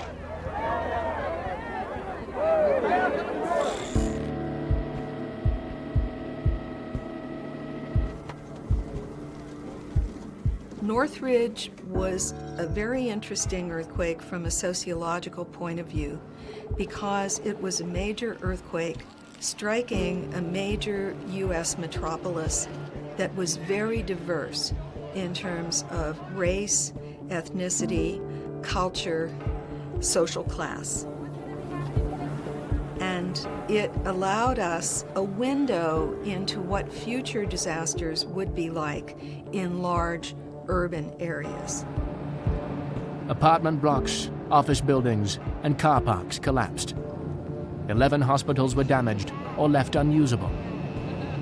About 20,000 people were temporarily homeless. We also saw that it's possible for a disaster like the Northridge earthquake to create pockets where damage is so heavy that they temporarily at least become ghost towns.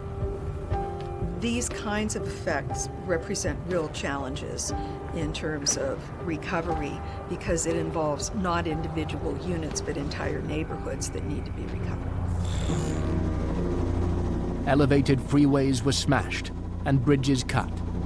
Fortunately, the early hour on a public holiday meant the roads were not packed with traffic at the time.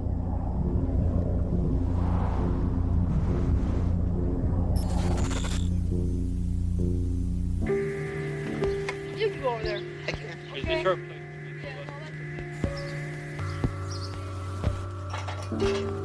Property damage was estimated to be worth more than $20 billion, making it one of the costliest natural disasters in U.S. history.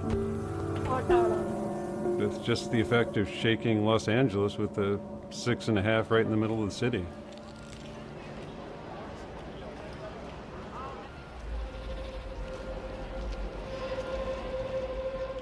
The cost of payouts was so high that many insurance companies either stopped offering or severely restricted earthquake insurance in California. In response, a state authority was established to provide basic insurance. Here you had a very large metropolitan area with many housing units damaged, many public buildings damaged, hospitals damaged, infrastructure such as freeways damaged. So the costs go up where there are lots and lots of valuable assets.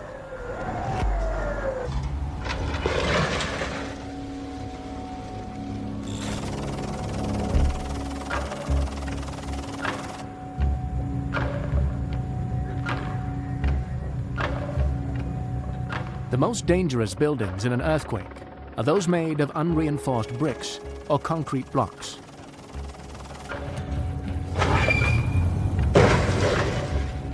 We talk about better building regulations, building a better future, but you have the other problem of the legacy of the past. And building regulations are not retrospective. So what do you do with the high-risk elements of your community? Because of California's known seismic hazards, building codes already require new structural design to withstand earthquakes. When the damage revealed that some designs didn't actually work as intended, the earthquake led to a revision of the building codes. Northridge showed that efforts to mitigate seismically caused damage do work. Los Angeles had started a retrofit program for its old, dangerous buildings. Engineers who looked at buildings that were affected by the Northridge earthquake said that those retrofits really helped. Retrofits which were enacted after the San Fernando quake in 1971.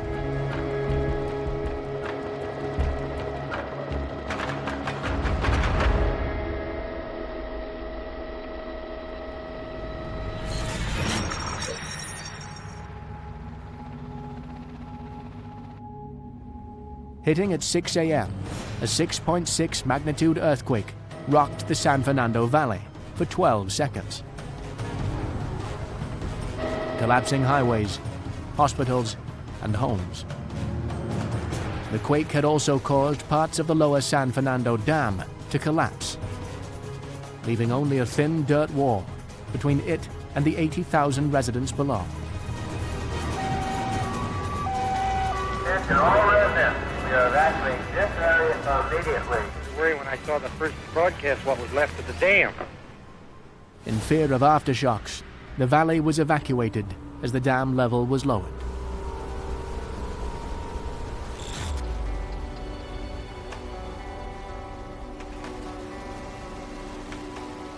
Following this disaster, new building regulations were instituted in California. If you contrast, say, the San Fernando earthquake in 1971 to the Northridge one, the lessons from that earthquake are translated into better building regulations. Regulations that proved their worth in 1994, when the Los Angeles Reservoir, a new and improved lower San Fernando Dam, survived unscathed.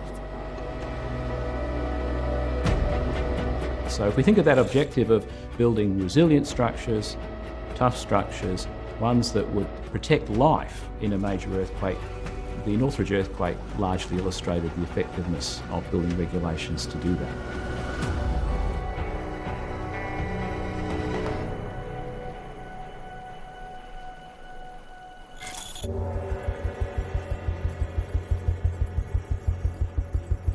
Can a building in an active fault zone be made earthquake resistant? There are lots of new structures built around that claim that they can be safer from earthquakes. そこからいざ地震という時にどういう場所で落ち合うとか、駅の近くの風景だとか見せておいた方が子供がいざという時に安心できるかなと思ってずっと来て、で帰りに父がニュートでして体験して、今日はもう地震ツアーです。 There are great uncertainties as to our knowledge of just what the earthquake hazard is. Seismologists go to great lengths to understand what has occurred in the past, the understanding of how earthquake waves propagate through the crust. So what often will protect our building through an earthquake or make it perform adequately is a toughness, so that even if it's overloaded, the overall behaviour is a ductile one, it can absorb energy. Here at the Southern California Earthquake Center, we take our science to these engineers so they can build the safest buildings possible, so that it's a data-informed structure.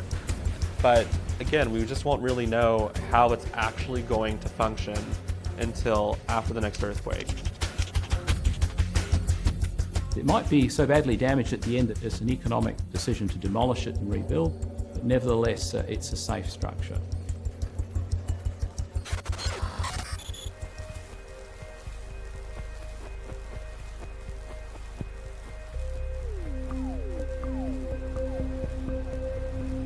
When it comes to building earthquake-resistant skyscrapers, one of the first to capture the public imagination was the 48-story Transamerica Pyramid in San Francisco. Interestingly, that building, the construction started in 1968, so it was built in the context of US building regulations without the learnings of the 1971 San Fernando earthquake. It's a steel frame structure, so it's ductile construction. The mass is concentrated at lower levels by virtue of being a pyramid, and so it has performed well in earthquakes that have occurred in the region, and we would expect it to perform very well in future earthquakes as well.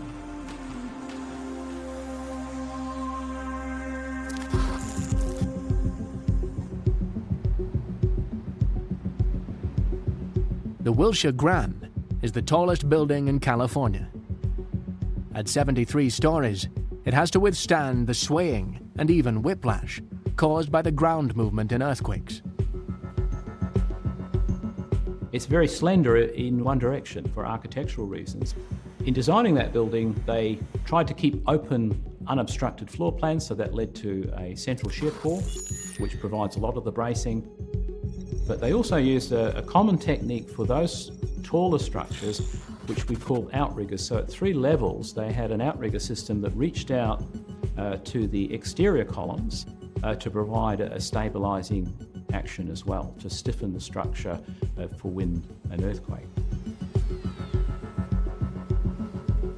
Like a reed in the wind, it bends in a seismic event. This building is designed to ride out the major credible event in the Los Angeles Basin, which is 8.3 on the San Andreas, coupled with the other local faults.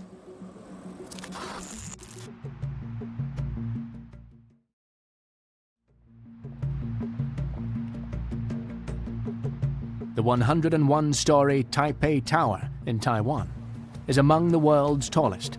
It's built a few hundred meters away from a major fault line.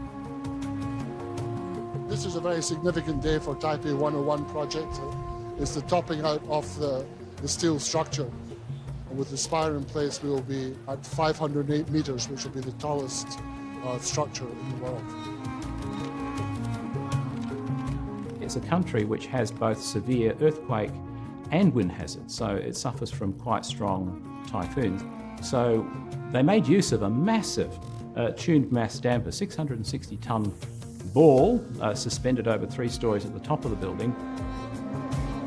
If a building has a counterweight, as it shifts, it allows the building around it to move left, so that moving weight allows the building to basically flex more gently from the shaking of the earthquake, and then it's easier to build a strong building that will not collapse.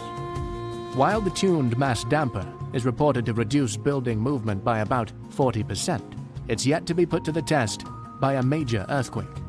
And that will have much to do with the type of soil Taipei is built on.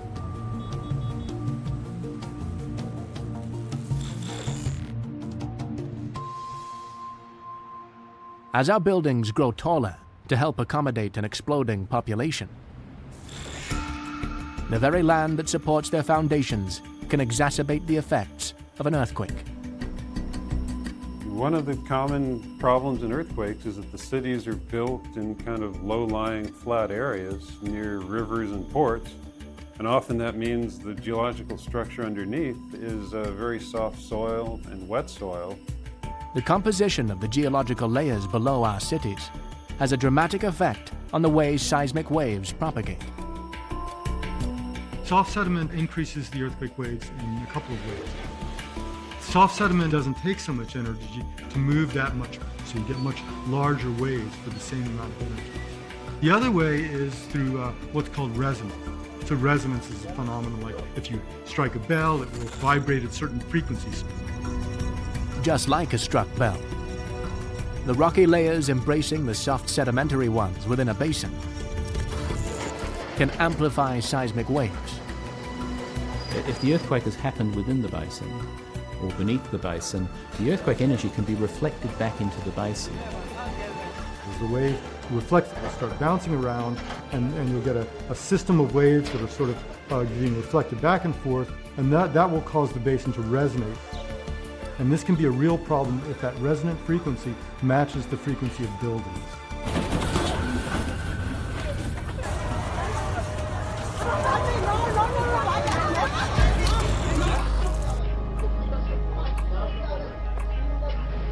The problem is that when buildings resonate at the same frequency as the seismic waves, they shake themselves to bits. What devastated Port-au-Prince wasn't just rickety buildings. Because the city is built on loose soil, the shaking was amplified. Well, soft sediment is most like a jello on a plate. If you shake the plate a little bit, the jello shakes a lot. And so Port-au-Prince on the soft ground shook much more than the buildings on the nearby hard ground.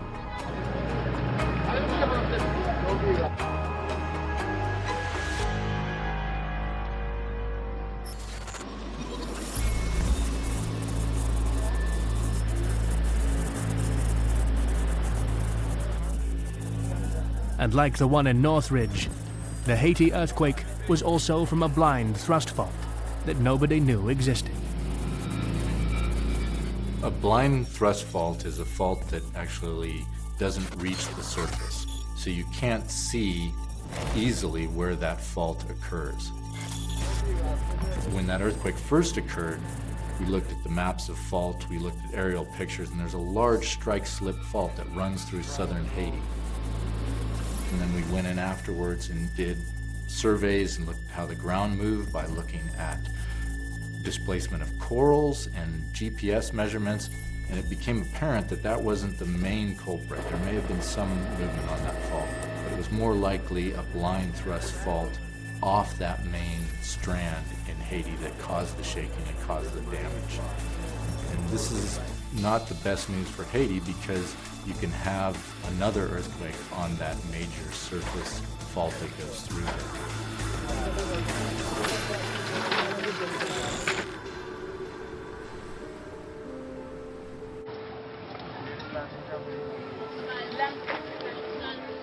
With Haiti's earthquake, the combination of no warning, unknown fault, amplified shaking, vulnerable population, and low-quality buildings was lethal on a tragically epic scale. People were, of course, accustomed to living in very substandard conditions, even before the earthquake. But the displacement of people, the breaking of their social ties, their neighborhood ties. Just like, you know, when you sleep in the night, you got one eye open, one eye closed. You don't ever sleep well. The placement of some of the emergency camps was not all that it could have been in terms of access to jobs and transportation. Il n'y a aucune instance concernée, même au niveau de l'État, qui vient passer pour peuple ça qui souffre là. Nous pas gain de l'eau, nous pas gain manger, nous pas gain santé. So there were a lot of additional stressors that people were experiencing that could lead to poor health outcomes.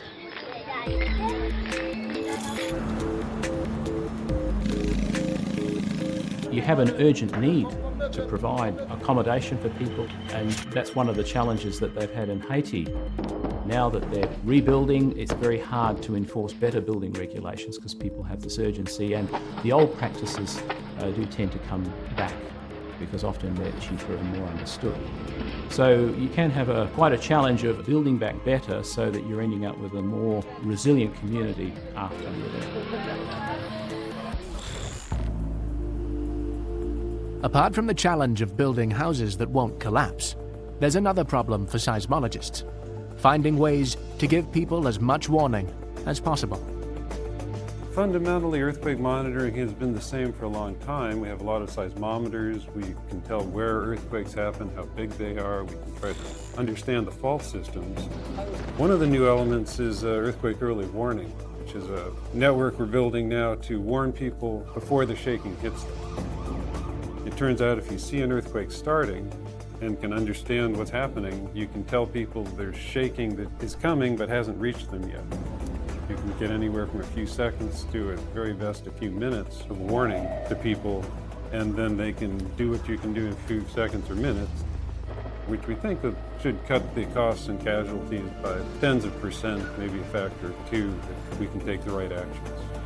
We can't predict exactly how big and where an earthquake will be, but we can predict regions that are more likely to have earthquakes than other regions, and regions that are potentially closer to having a very large earthquake than other regions.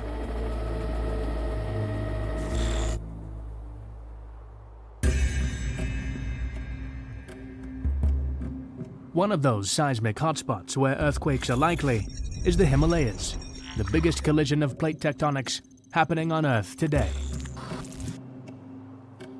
The Himalayas have been formed over millions of years as the Indian subcontinent impinges upon Eurasia. This causes the mountains to rise as the Indian plate subducts beneath the Eurasian plate.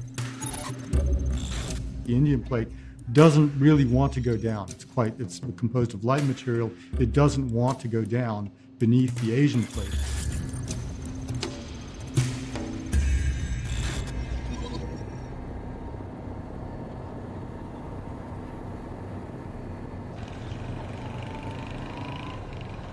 Kashmir is disputed territory between India, Pakistan, and China.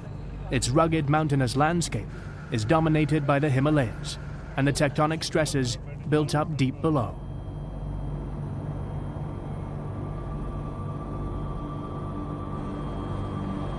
One October morning in 2005, Kashmir was slammed by a magnitude 7.6 earthquake. Unlike the strike-slip quakes in Haiti and Northridge, this was an oblique slip with potentially more deadly ground movement.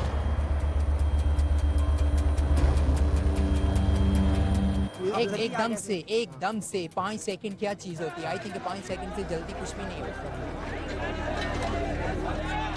We are doing all the rescue operation. There are people inside. The earthquake in Kashmir in 2005 was actually a mix of what we would call a thrust earthquake, one plate riding up over the other, and a strike-slip earthquake, one plate moving sideways. So an oblique earthquake is one that has elements of both. One side's rising, but it's also moving laterally. Kashmir was vulnerable because you had a large population center and you had a number of buildings that could not withstand strong shaking. Additionally, it was a mountainous region, so you can have landslides that can cover entire towns. We could see a lot of hilltops that were shattered. The buildings looked thoroughly disrupted and in many cases collapsed.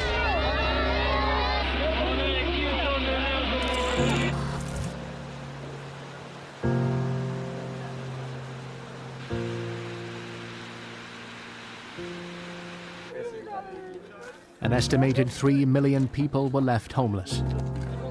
More than 80,000 people perished. यहाँ पर मुजफ्फराबाद में बहुत तबाही हुई है, बहुत लाशें पड़ी हैं अभी मलबे के नीचे हैं और बहुत लाशें दफना चुके हैं हम और पूरा शहर तकरीबन तबाह हो चुका है.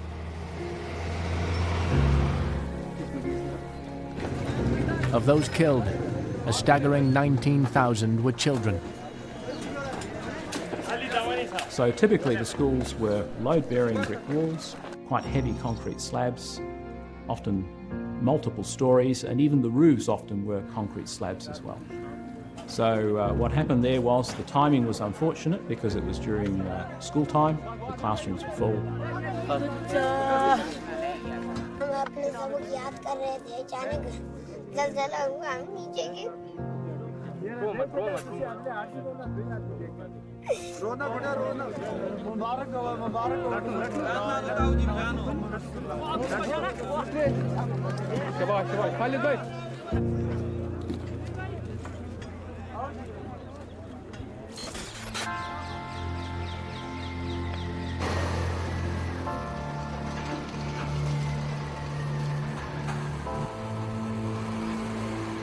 The strategy, basically, they will have to dig into the building. We'll try to reach to the people and whatever we can find. The Kashmir earthquake was a watershed for change, and in 2007 the building regulations did change. They align quite closely with world standard building regulations, notably the ones in the US, the Uniform Building Code.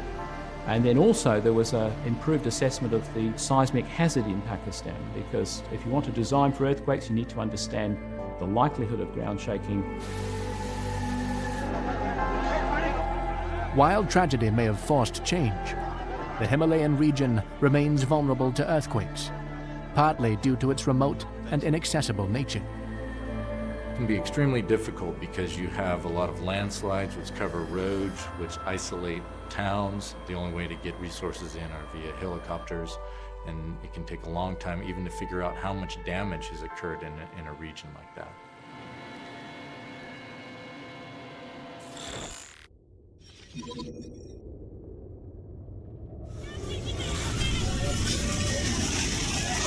Get on here! Oh, shit!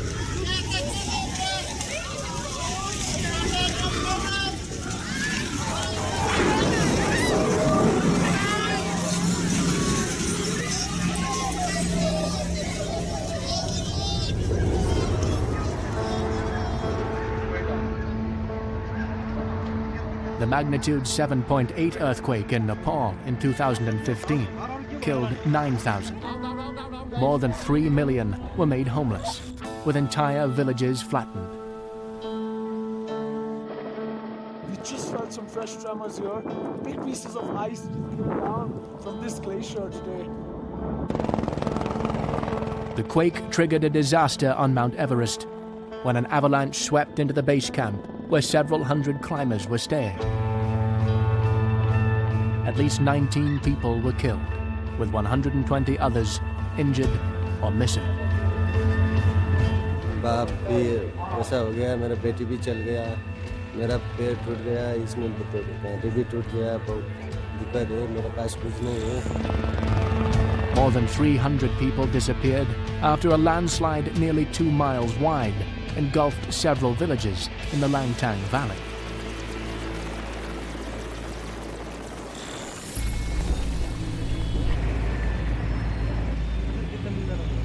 Although hampered by heavy rainfall, landslides, and aftershock, Nepalese soldiers mobilized for search and rescue, managing to find survivors for a week after the earthquake.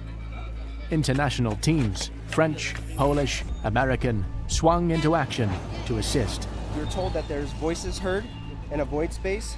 We're going to go out, hopefully locate that victim, and we're going to go ahead and have the rescue squad come in and help extricate that victim out of the hole. 5 days after the quake, there was jubilation as 15-year-old Pemba Tamang was pulled free from the rubble of Kathmandu unharmed.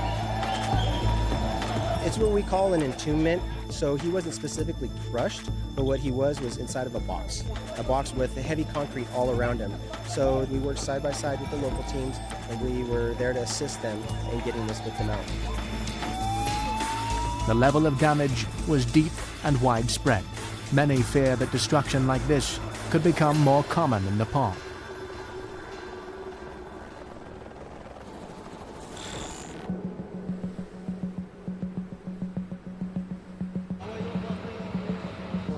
Across the Himalayas is what seismologists call a slip deficit, or a seismic gap. Without enough earthquakes to relieve the stress that's known to be accumulating between the tectonic plates, there is the potential that several very large and catastrophic quakes could be unleashed. A growing concern across Nepal. As these plates move past each other, if they're not slipping, stress builds up all along that plate boundary. Part of that plate boundary might rupture in a large earthquake. But then there'll be some parts of the boundary that didn't rupture. And so you have to wonder, well, what's happening there? The other more worrying situation is that it's accumulating energy. So if there's part of the plate boundary that's not slipping, that's referred to as a seismic gap. And so that Nepal earthquake occurred in a seismic gap. It didn't completely fill that gap. So it would be a mistake to think that has relieved all the stress and there won't be further earthquakes.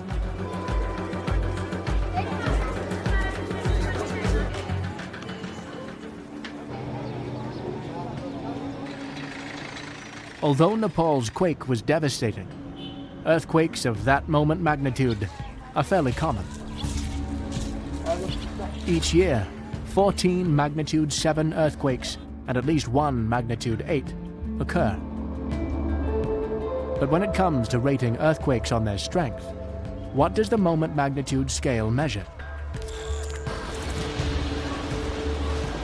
Before the moment magnitude scale was developed in the 70s, we really relied on the amount of shaking that was observed in an earthquake to determine how big that earthquake is. It's a very simple measurement.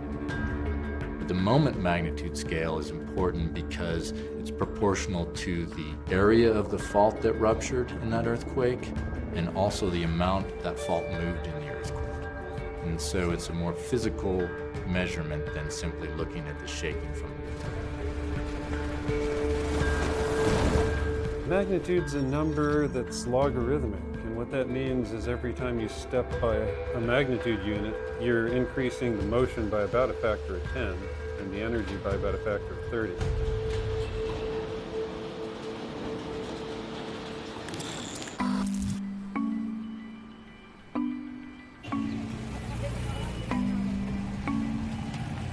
At a magnitude of 7.8, Nepal's 2015 earthquake released about 16 times more energy than Haiti's magnitude 7 shock.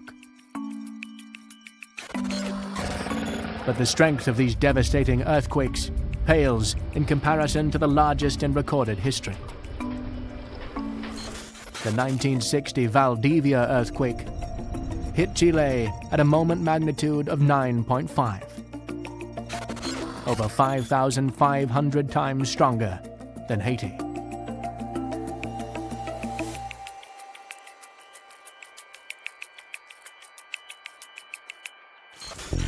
But the energy an earthquake releases does not always translate into human devastation.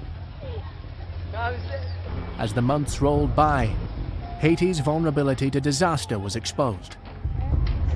Recovery was slow to start, and, to this day, remains a work in progress. With so many unburied bodies, the conditions after the quake led to concerns of a disease epidemic. An outbreak arose from sewage discharging into a river, but from an unexpected source. And one of the most tragic things that came out of Haiti was that the UN contingent of soldiers that was sent in from Nepal set off a cholera epidemic that killed additional thousands of people and affected a high proportion of the entire population. Quant à la source de provenance et de propagation de cette épidémie, ce point-là est bien déplacé, évacué, base de malaise, tout le monde a gardé là.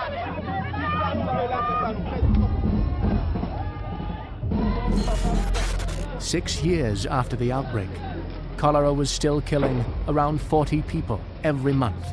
In 2017, about 800,000 people, 7% of the population, had been infected with cholera, and more than 9,000 Haitians had died.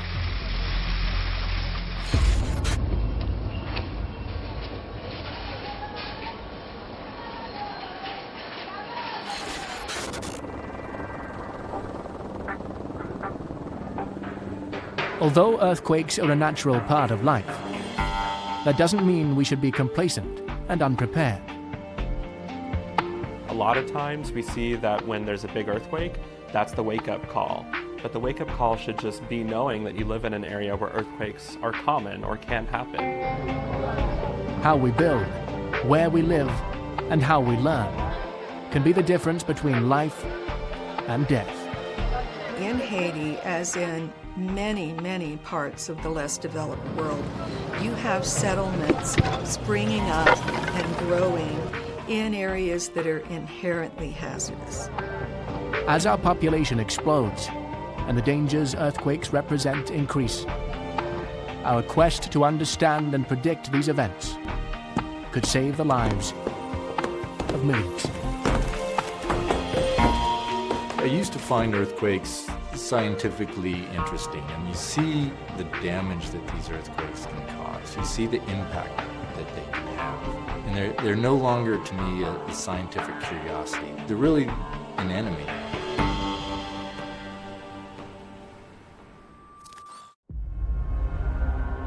Ours is a restless planet, where mountains swell on surging tides of molten rock. Every minute, somewhere on Earth, a volcano is erupting. People get lulled into a sense of security that if there hasn't been an eruption for a while, well, maybe the volcano has become long-term dormant or even extinct. Unseen and underwater. Slow and forceful. Or violent and explosive. Volcanoes are as dangerous as they are awe-inspiring. It's a constant battle for rescuers, and the best way to prevent it from happening is to ensure that evacuations happen before the volcano erupts. While their destructive power is merciless, they're also essential for life on Earth. Millions of people around the world live on or near active volcanoes. It's hot magma interacting with groundwater, and that's an explosive combination. For billions of years, volcanoes have landscaped the Earth, shaped our atmosphere, driven evolution, and more recently, changed the course of human history. How do we prepare for the ever-present danger of volcanic eruption? And what kind of warning should we expect?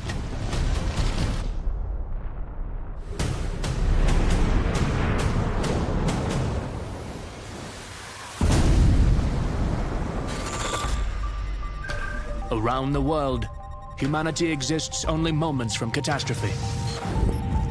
Disaster bubbles below the surface of the Earth, strikes from the heavens, or engulfs us from the sea.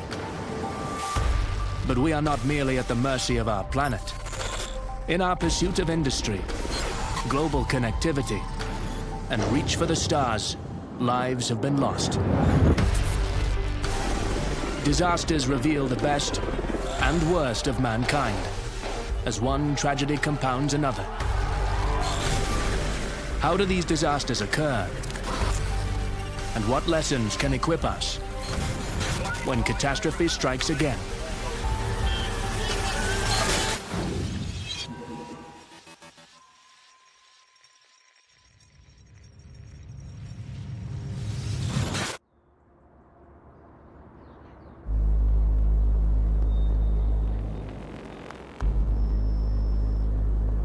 On the island of Java, Mount Merapi is Indonesia's most active volcano. Towering nearly 3 kilometers high, smoke can often be seen coming from the summit. Merapi looms over the sprawling city of Yogyakarta and its 400,000 residents. It's in a country that's one of the most densely populated on Earth, so millions and millions of people live within close vicinity of Mount Merapi. So even if that volcano has a really small eruption, the impacts can often be quite widespread.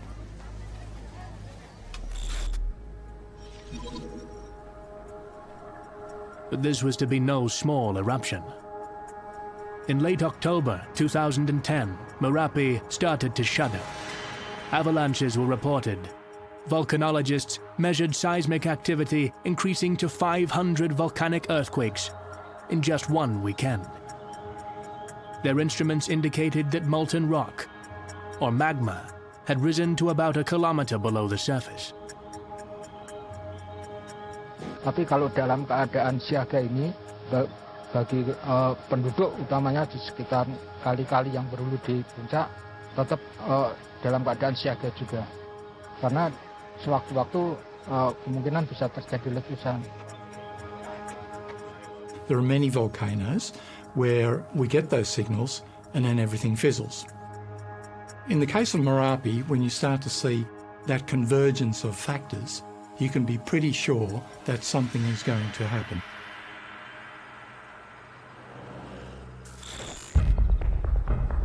Ominously, a lava dome threatened to overspill the crater. Lava domes are formed by magma that's too sticky to flow, so it erupts onto the surface and piles up around the vent. This one was expanding by nearly 4 times its size every day. This is a dome of lava that's growing, and that is one of the potential hazards. Independent of an active eruption, you can have a dome, which is essentially a big mound of rock that can gradually grow, or even if it doesn't grow, it's unstable in terms of its topography. It's likely to shake itself loose and then collapse. When a lava dome collapses, it generally forms what we call pyroclastic flow. Pyroclastic flows are one of the most dangerous volcanic hazards on the planet.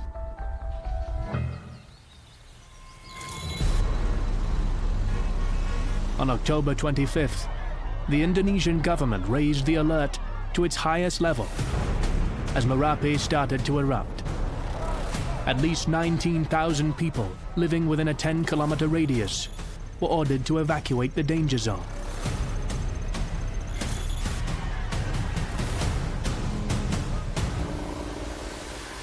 Mount Merapi is certainly one of the most heavily monitored volcanoes in Indonesia. It has a dedicated team there 24/7. The next day, Merapi exploded. That was not so surprising. Small eruptions occur every 2 to 3 years. Larger ones every 15 years or so. What was unusual this time is how Merapi erupted. Now, the 2010 eruption was different in that the magma seemed to be more charged with volcanic gases, and that produced a very significant explosion that produced a lateral blast of rock, debris and volcanic ash material that then hurtled down the volcano as pyroclastic flows.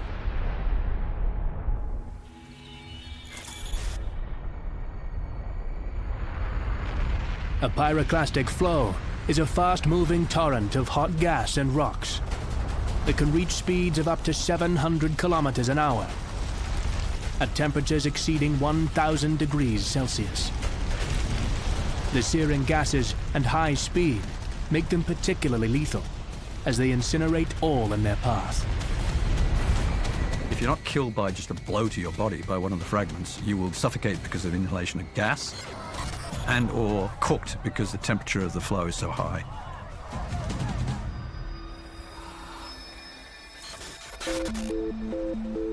To explain why Merapi is so explosive, we need to understand what's happening deep beneath the Earth's surface, in the engine room of volcanoes and earthquakes.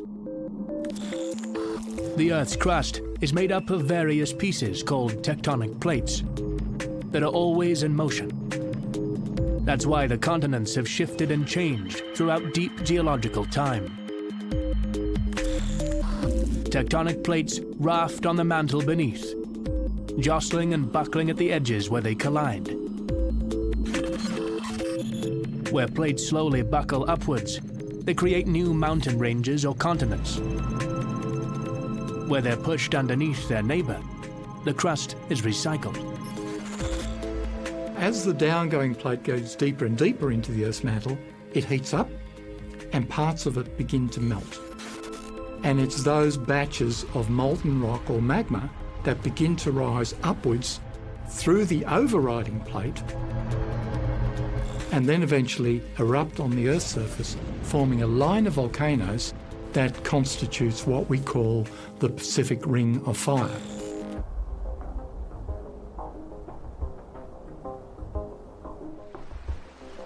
Trace the edge of the Pacific Ocean, and you'll find it surrounded by an almost continuous 40,000 kilometer long series of fault lines.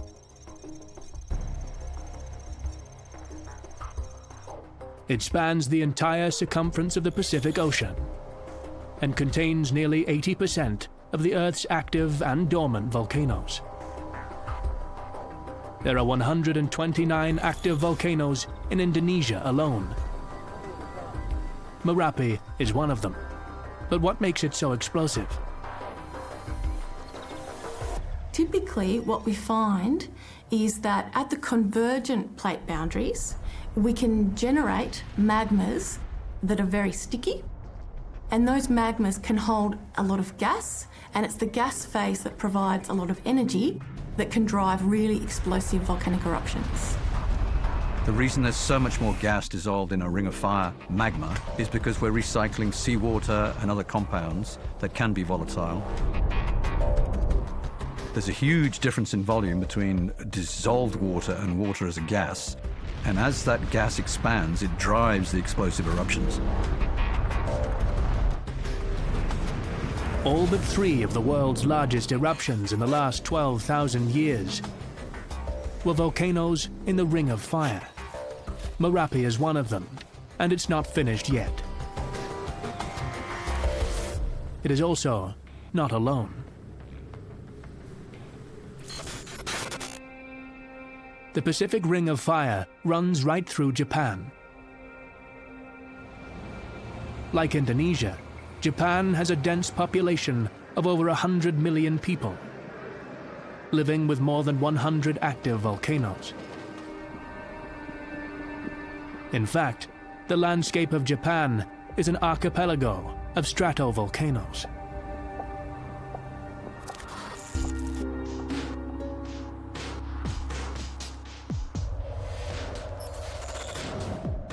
Located 200 kilometers west of Tokyo, Mount Ontake is Japan's second largest volcano, after Mount Fuji. a popular destination for hikers and tourists. Ontake's last significant eruption was in 1979, with no loss of human life. For 35 years, the mountain remained quiet, until the 27th of September, 2014. Several hundred hikers were enjoying the upper reaches near the summit, when suddenly, the unthinkable happened. A few minutes before noon, without any warning, Ontake exploded. Thunderous booms split the quiet air as one side of the mountain ripped apart, spewing hot ash and toxic gas. まずまだ人がいますので、その人たちの救助をまずしっかりやっていただきたいということですね。はい。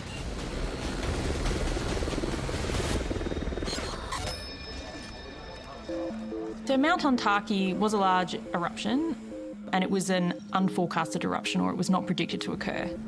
It was definitely a surprise for the Japanese Meteorological Agency. Ontake's eruption was not forecast because the usual seismic activity preceding an eruption, caused by magma straining against the Earth's crust, did not occur. Ontake's explosivity originated in superheated steam, in what's known as a phreatic eruption. For steam-driven eruption, which is when we have a body of magma that comes up through the surface and interacts with a body of water, that could be groundwater or it could be surface water. Water gets superheated to steam, it's under pressure.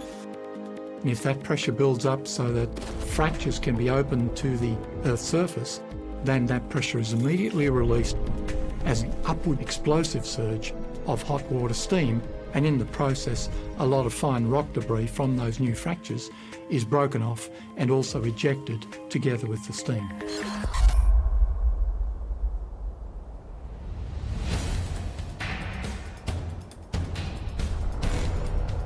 A lethal maelstrom of scorching gas and pulverized rock burst out of the volcano's flank in a pyroclastic surge.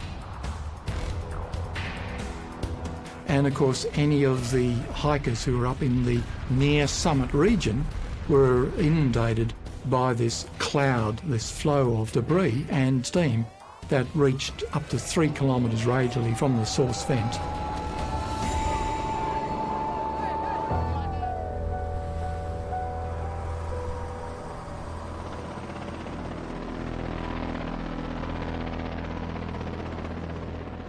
The day after the blast, more than 200 first responders were deployed in rescue efforts. But due to Ontake's continued activity, rescue efforts were hampered.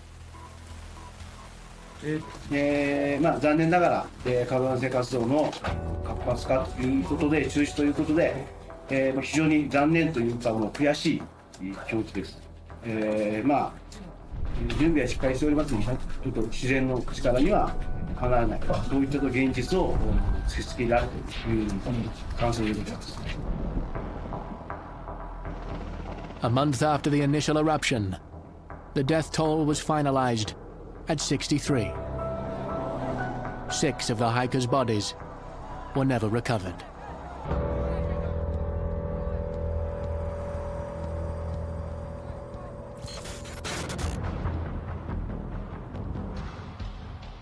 The danger of these explosive eruptions is obvious. They're powerful, unpredictable, and destructive. But even relatively calm and docile volcanoes can be damaging. Famous for its spectacular and frequent lava flows, the Hawaii Volcanoes National Park attracts 2.5 million visitors each year. The most popular attraction is the active Kilauea volcano, the longest continuously erupting volcano in recorded history.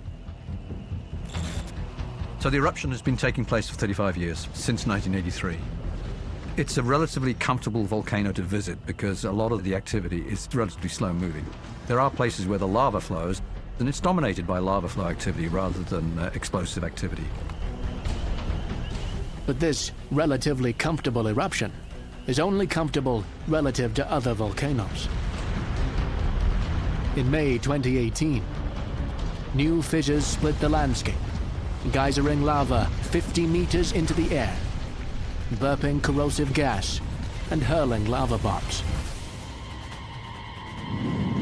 At this time, it's about 2 miles away and is traveling at 100 yards per hour. 2,000 residents have been forced to flee as the inexorable approach of the lava flow swallowed 6,000 hectares of land. And it continues to grow.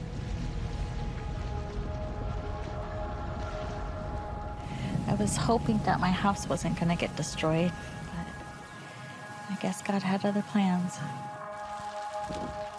It is tragic, and in another way, it's really beautiful because it's absolute destruction and creation at the same time.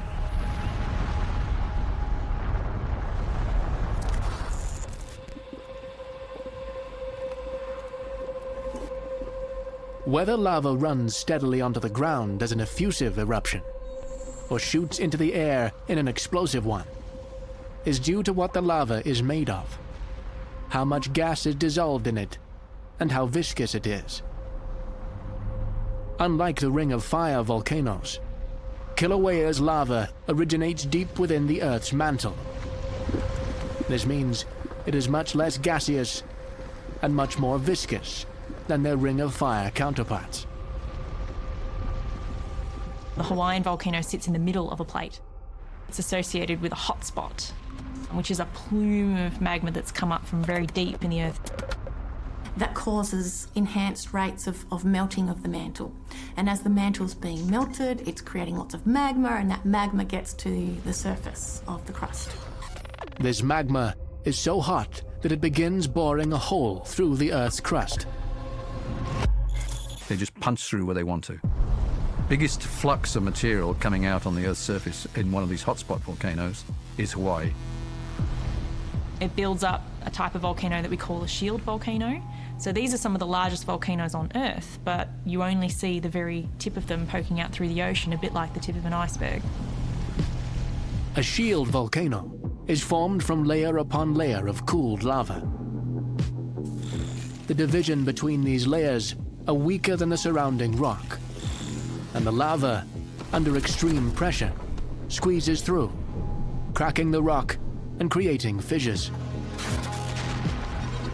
In 1983, one of these fissures signaled the beginning of Kilauea's eruption. Nothing can stop the lava. If it comes, it comes. Lava flows are never predictable. The amount of gas that's coming out is never predictable. On the scale of a Ring of Fire type volcano, the explosions are nowhere near as vigorous or reaching up into the stratosphere. But nevertheless, on a human scale, they can be quite lethal. And people have been killed in the past by explosive events. Makes you feel sort of helpless, really, and there's nothing we can really do about it.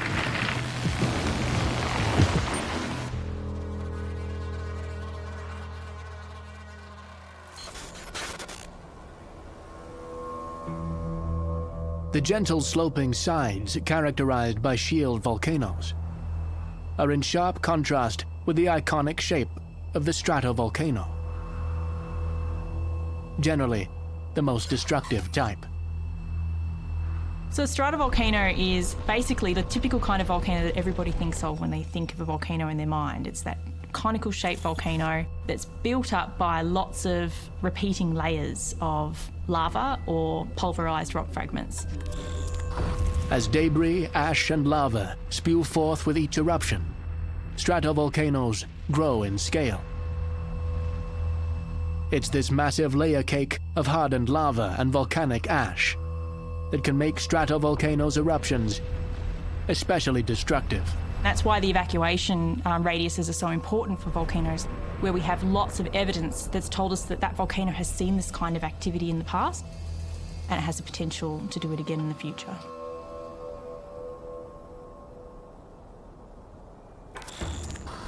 for the stratovolcano Merapi, the evacuation radius of 10 kilometers proved insufficient as it began its second phase of eruptions.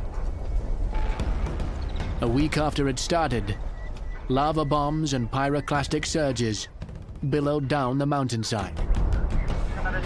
Khawatir. Saya mengamankan keluarga saya beserta tetangga saya itu saya ajak mengungsi di keputaran sini. There were definitely volcanic bombs associated with activity at Merapi. It's a common kind of volcanic phenomenon that we come across with stratovolcanoes. They're basically these chunks of semi-molten magma that come flying out of the volcano. They basically follow a ballistic trajectory. Ash blanketed the landscape. Livestock choked to death. Villagers who initially refused to budge from their farms on the volcano's fertile slopes started streaming by the thousands into makeshift emergency shelters. Dari Pasar Buto cuma diperintah suruh mengungsi. Sana bilangnya sudah hujan pasir. Langsung berangkat.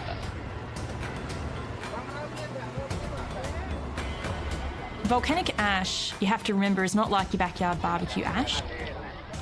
It's not carbon-based, it's silicon-based. It's going to cause irritated eyes and irritated nose and throat. If you have prolonged exposure, then it's going to mix with liquids and waters within your body, and it's going to form a kind of cement in your lungs. By November 6th, nearly 2 weeks after the initial eruption, the exclusion zone was increased to 20 kilometers, and nearly 200,000 people had been displaced. Kayak gini terus-terusan kan kami kan udah was-wasan kayak gini. Jadi ini tolong sama Pak Presiden, kayak mana cepat relokasi kami jadi itulah bikin.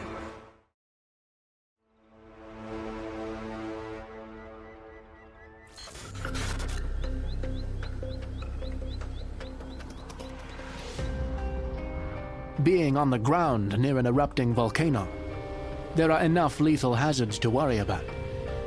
But as thousands flooded out of Merapi's exclusion zone, authorities were also concerned about its effects further afield. Ya, menghindari lah kita ya, karena abu banyak ya di rumah ya, ada kurang sehat, bapak sama kurang sehat semua. We have very dense flight routes, and particularly throughout the Asia Pacific, we're getting more and more potential for the impact of volcanic ash on aircraft in flight. As you fly over a country like Indonesia, you've got a situation where you've got hundreds of active volcanoes that could potentially generate a volcanic plume at any time. The volcanic ash being ejected, at times tens of kilometers into the air, wreaks havoc on aircraft machinery. So volcanic ash does a lot of damage to aeroplanes in a few different ways. With minor exposure, you can get what's called sandblasting over the windows, and the visibility drops to zero. Perhaps most damaging of all is that the volcanic ash goes into a jet turbine engine, it melts into a liquid form, it coats all the componentry, and it eventually leads to the engine stalling. A nightmare scenario that in 2010 caused major disruptions in Europe.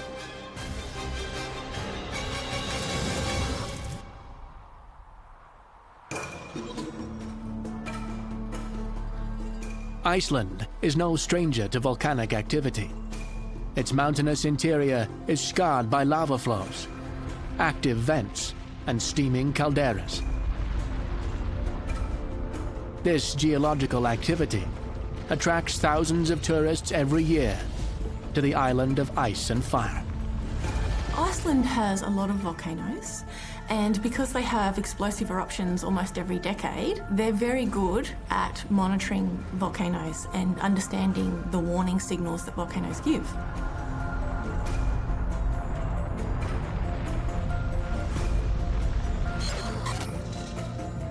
Eyjafjallajökull was no different. Seismic activity around the ice-capped volcano began in 2009 and steadily increased until the 20th of March, 2010.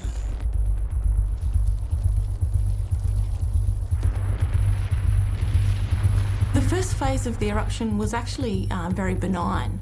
It was low-level lava fountaining that produced very local hazards, particularly to tourists who were doing self-guided tours to the active lava flow front.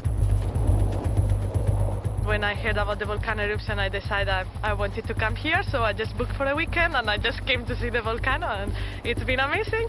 I still have itchy eyes because of the volcanic ash. That was good. I did enjoy it. About 500 residents were evacuated out of the glacier-bound volcano's shadow overnight. The amount of people that are coming here, that they don't know the area, they are getting maybe evacuation messages for the first time, we don't know how to react. That's our biggest challenge. On April 13th, an earthquake swarm signaled the beginnings of Eyjafjallajökull's second phase of eruptions. Having a glacier over the top of an active volcano basically leads to conditions where you can get far more explosive activity. So the magma heats up the ice melts, the water cools the magma, and it results in a very, very explosive eruption. The volcano would continue to erupt until June, in which time it ejected an estimated 250 million cubic meters of volcanic ash into the atmosphere.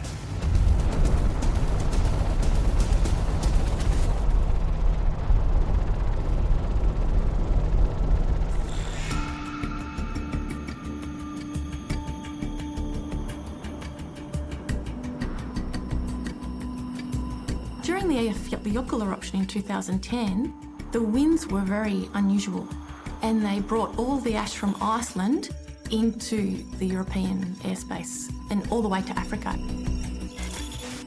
It only took ash to about 10 kilometres in the atmosphere, which is not significant compared to other volcanoes around the world. But it was high enough to be entrained into the jet stream and carried towards continental Europe. Most European countries closed their airspace during this event, and for 6 days, we had over 100,000 flights cancelled, 10 million passengers affected, and something like 48% of all air traffic across the globe impacted by this event. An estimated cost to the aviation industry of $1.7 billion. Yeah, it's a bit frustrating because we're standing queues for hours and then to get to the end of the queue to be told that there's nothing available and there's no trains, no planes and nothing. I can't get back, so I've got 7 days to wait or try and get home another way.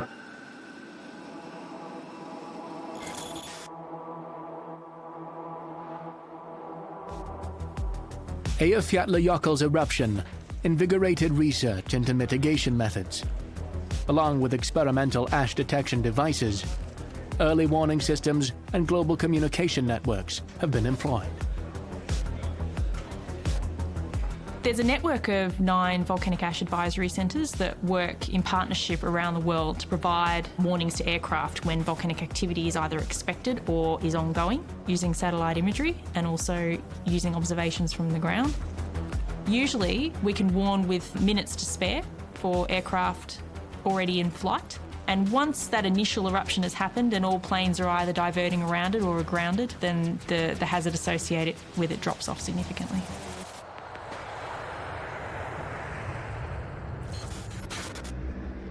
As Merapi's eruptions continued into its second, third, and fourth week, chaos reigned in Java's airports.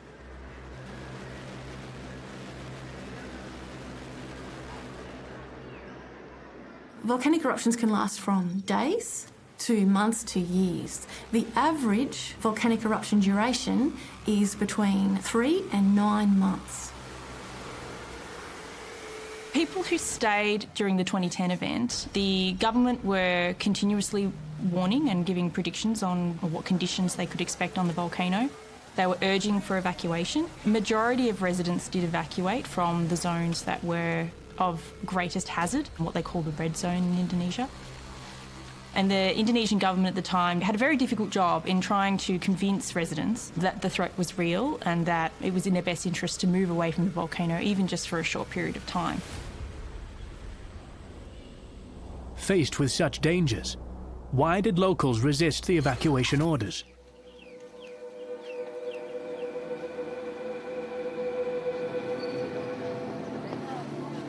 For many, the risk of leaving their ancestral holdings could be just as dangerous as the threat Merapi represents. When you talk about hazards, living on the slopes of one of these things is not necessarily the wisest choice in terms of if there's available real estate. But of course, most people live on these things. They have no choice. That's where they are. They're the only places that they can either afford to buy land or they squat and just occupy the land.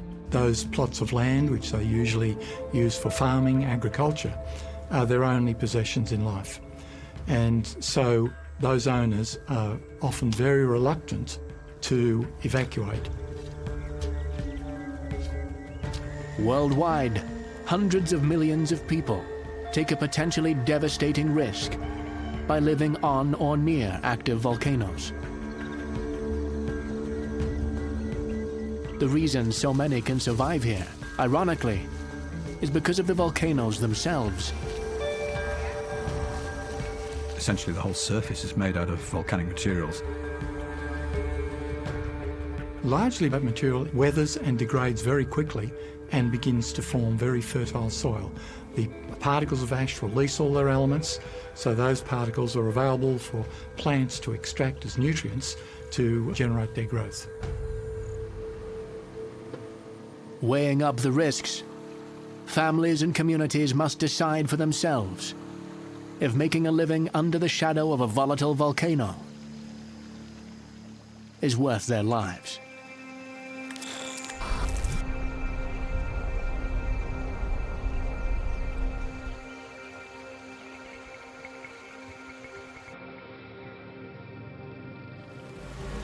The ash that blanketed the surrounding communities of Merapi would, in generations, make the farming soils nutrient-rich and fertile. But in the days that followed, the area was suffocated and broken under its weight. Industries shut down, schools were closed, and millions of dollars worth of farmland and crop were ruined. Kondisinya udah rusak lah ini ekspor ke udah dikirim ke Jakarta pun udah rusak lah ini. Nggak bisa lagi kita ngomong. By far the most widespread impact of the Merapi eruption was the volcanic ash fallout. That fallout extended many tens of kilometres away from the volcano. Close to the volcano, it was a matter of volcanic ash burying villages, burying crops entirely. And those sorts of areas still remain uninhabitable today. Untuk dusun Kinahrejo sendiri, ya seperti inilah hancur, 80% rumah roboh. With millions of people living and relying on volcanoes, the need to understand their processes is vital.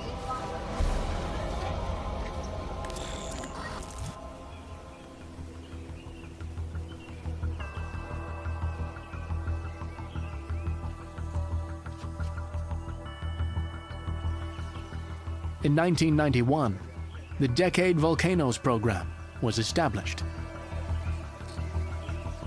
The Decade Volcanoes were originally designed to look more closely at the way particular volcanoes that present risks to population centers could be better studied, that potential hazards could be mitigated in the event of new eruptions. Kajian itu meliputi cuaca, terus keadaan asap, kegempaan, angin, suhu udara, dan mungkin ada perubahan morfologi puncak, itu juga perlu dilaporkan. The idea was to get scientific and civil defense experts together, pool their knowledge, and plan ahead to manage the next natural disaster. 16 volcanoes were selected for the program, one of which is Merapi.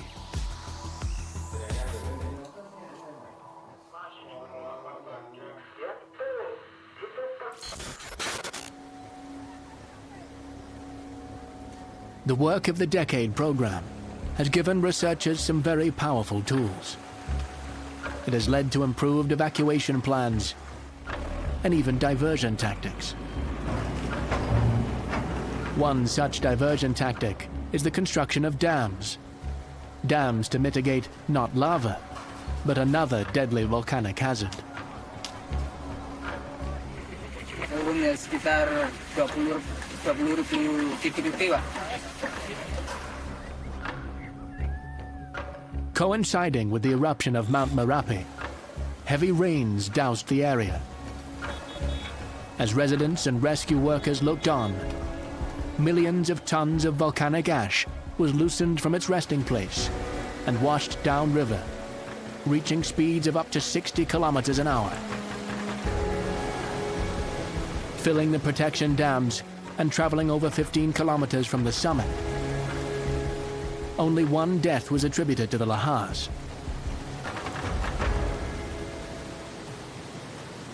Forward planning and strategies like the Decade program proved invaluable. Volcanic mud flows are a common phenomenon associated with volcanic activity. But often they do not occur until well after an eruption has finished. One of the corollaries of fragmenting material and putting all that stuff over the surface of the earth can be mobilized by rainfall. And what that stuff then turns into is mud flows, or the Indonesian term for it is lahar. These often actually cause greater loss of life in many eruptions.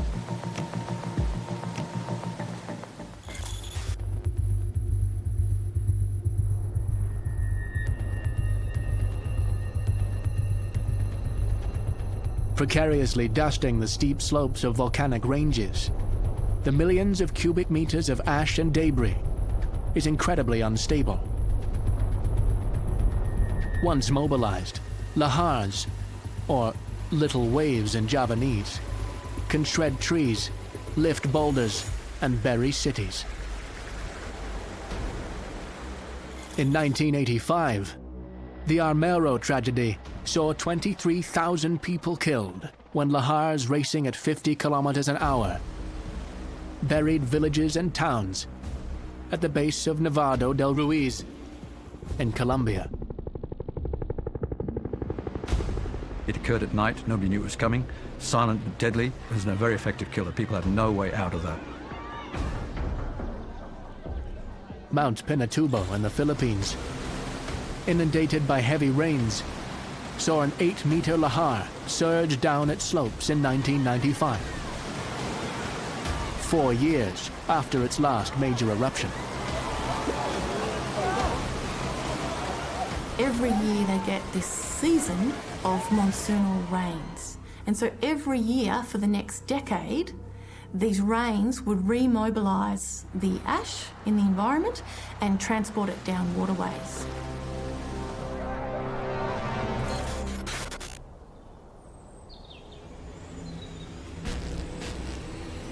Unless you're there, the immense power of volcanoes is hard to visualize.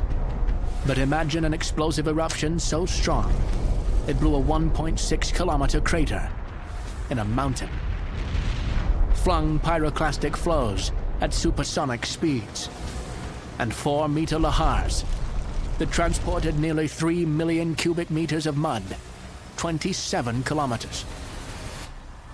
Mount St Helens hadn't erupted for about 100 years, so it was on schedule for an eruption to occur.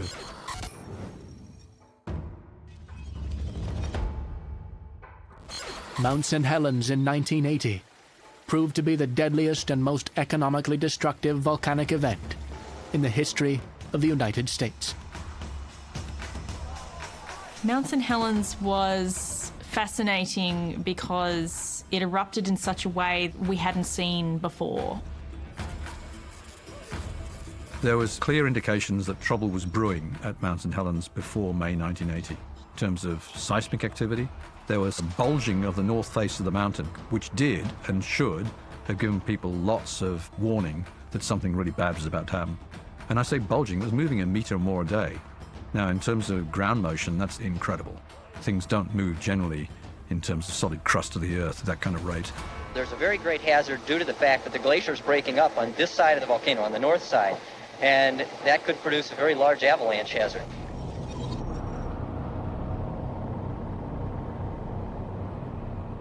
An exclusion zone was set, but few locals took heed of the danger.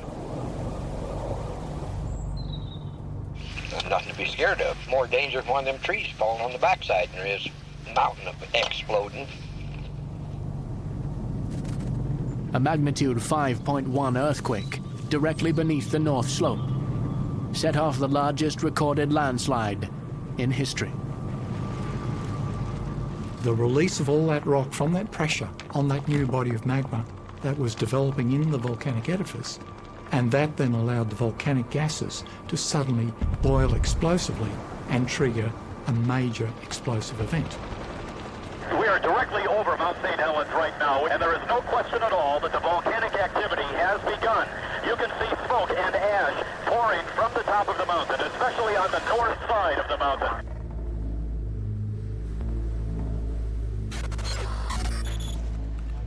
All eruptions are compared using the Volcanic Explosivity Index.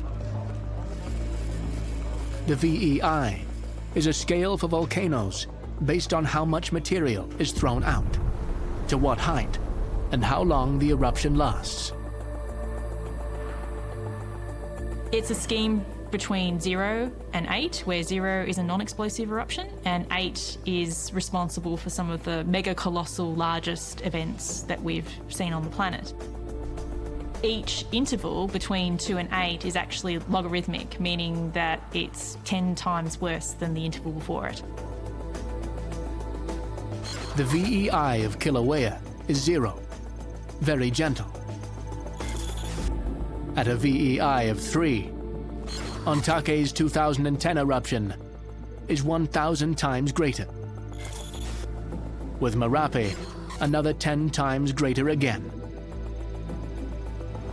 Mount St. Helens was a 5 on the Volcanic Explosivity Index, making it about 100,000 times more explosive than Kilauea.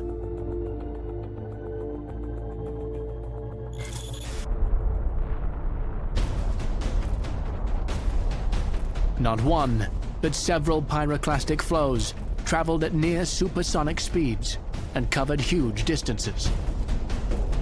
Typically when we think of a volcanic eruption, we think of an eruption blowing vertically out the top of the volcano and up towards the sky. In the case of Mount St. Helens, the volcano blew laterally, or sideways.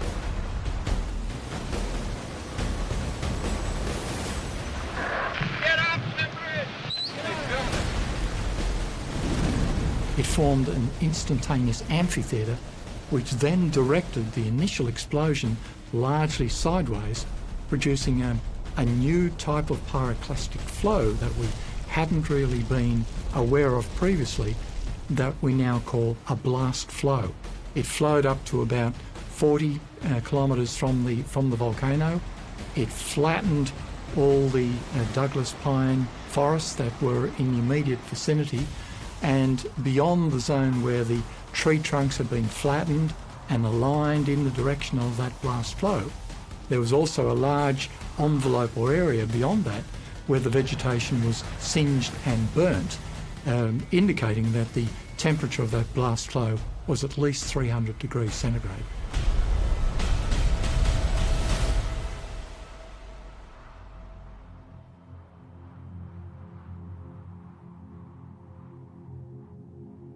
Most of the 57 people known to have died that day were suffocated by ash and gas, while several died from burns.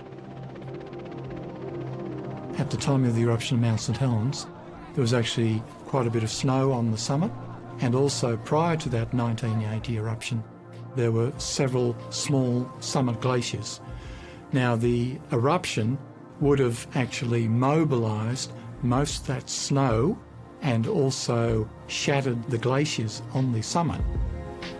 And that then eventually transformed that, what we call a dry rock avalanche, into a mud flow or debris flow that then caused quite a lot of damage for distances of up to 60 kilometres downstream from the volcano. Mount St. Helens' initial eruption spread ash over 6,000 square kilometres, covering 11 US states and costing billions of dollars worth of damage.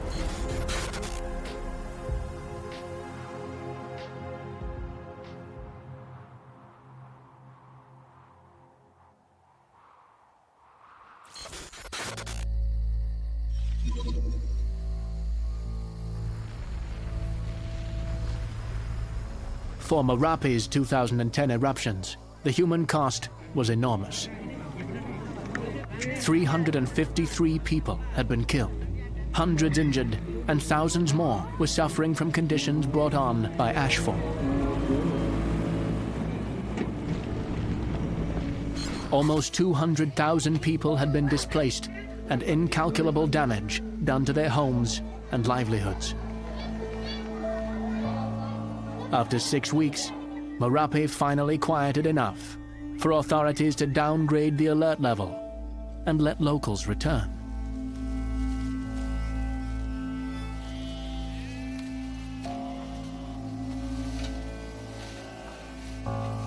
But Merapi is a restless sleeper, and it is only a matter of time before it awakens again.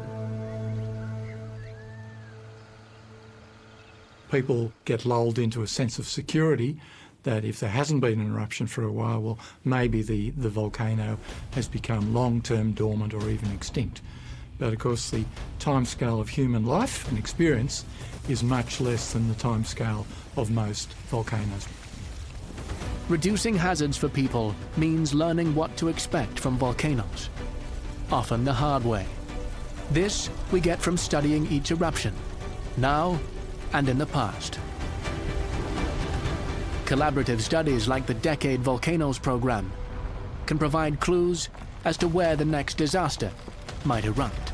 By tracking where the earthquakes are migrating, you can effectively track the path of the magma to accurately predict the onset of that eruption.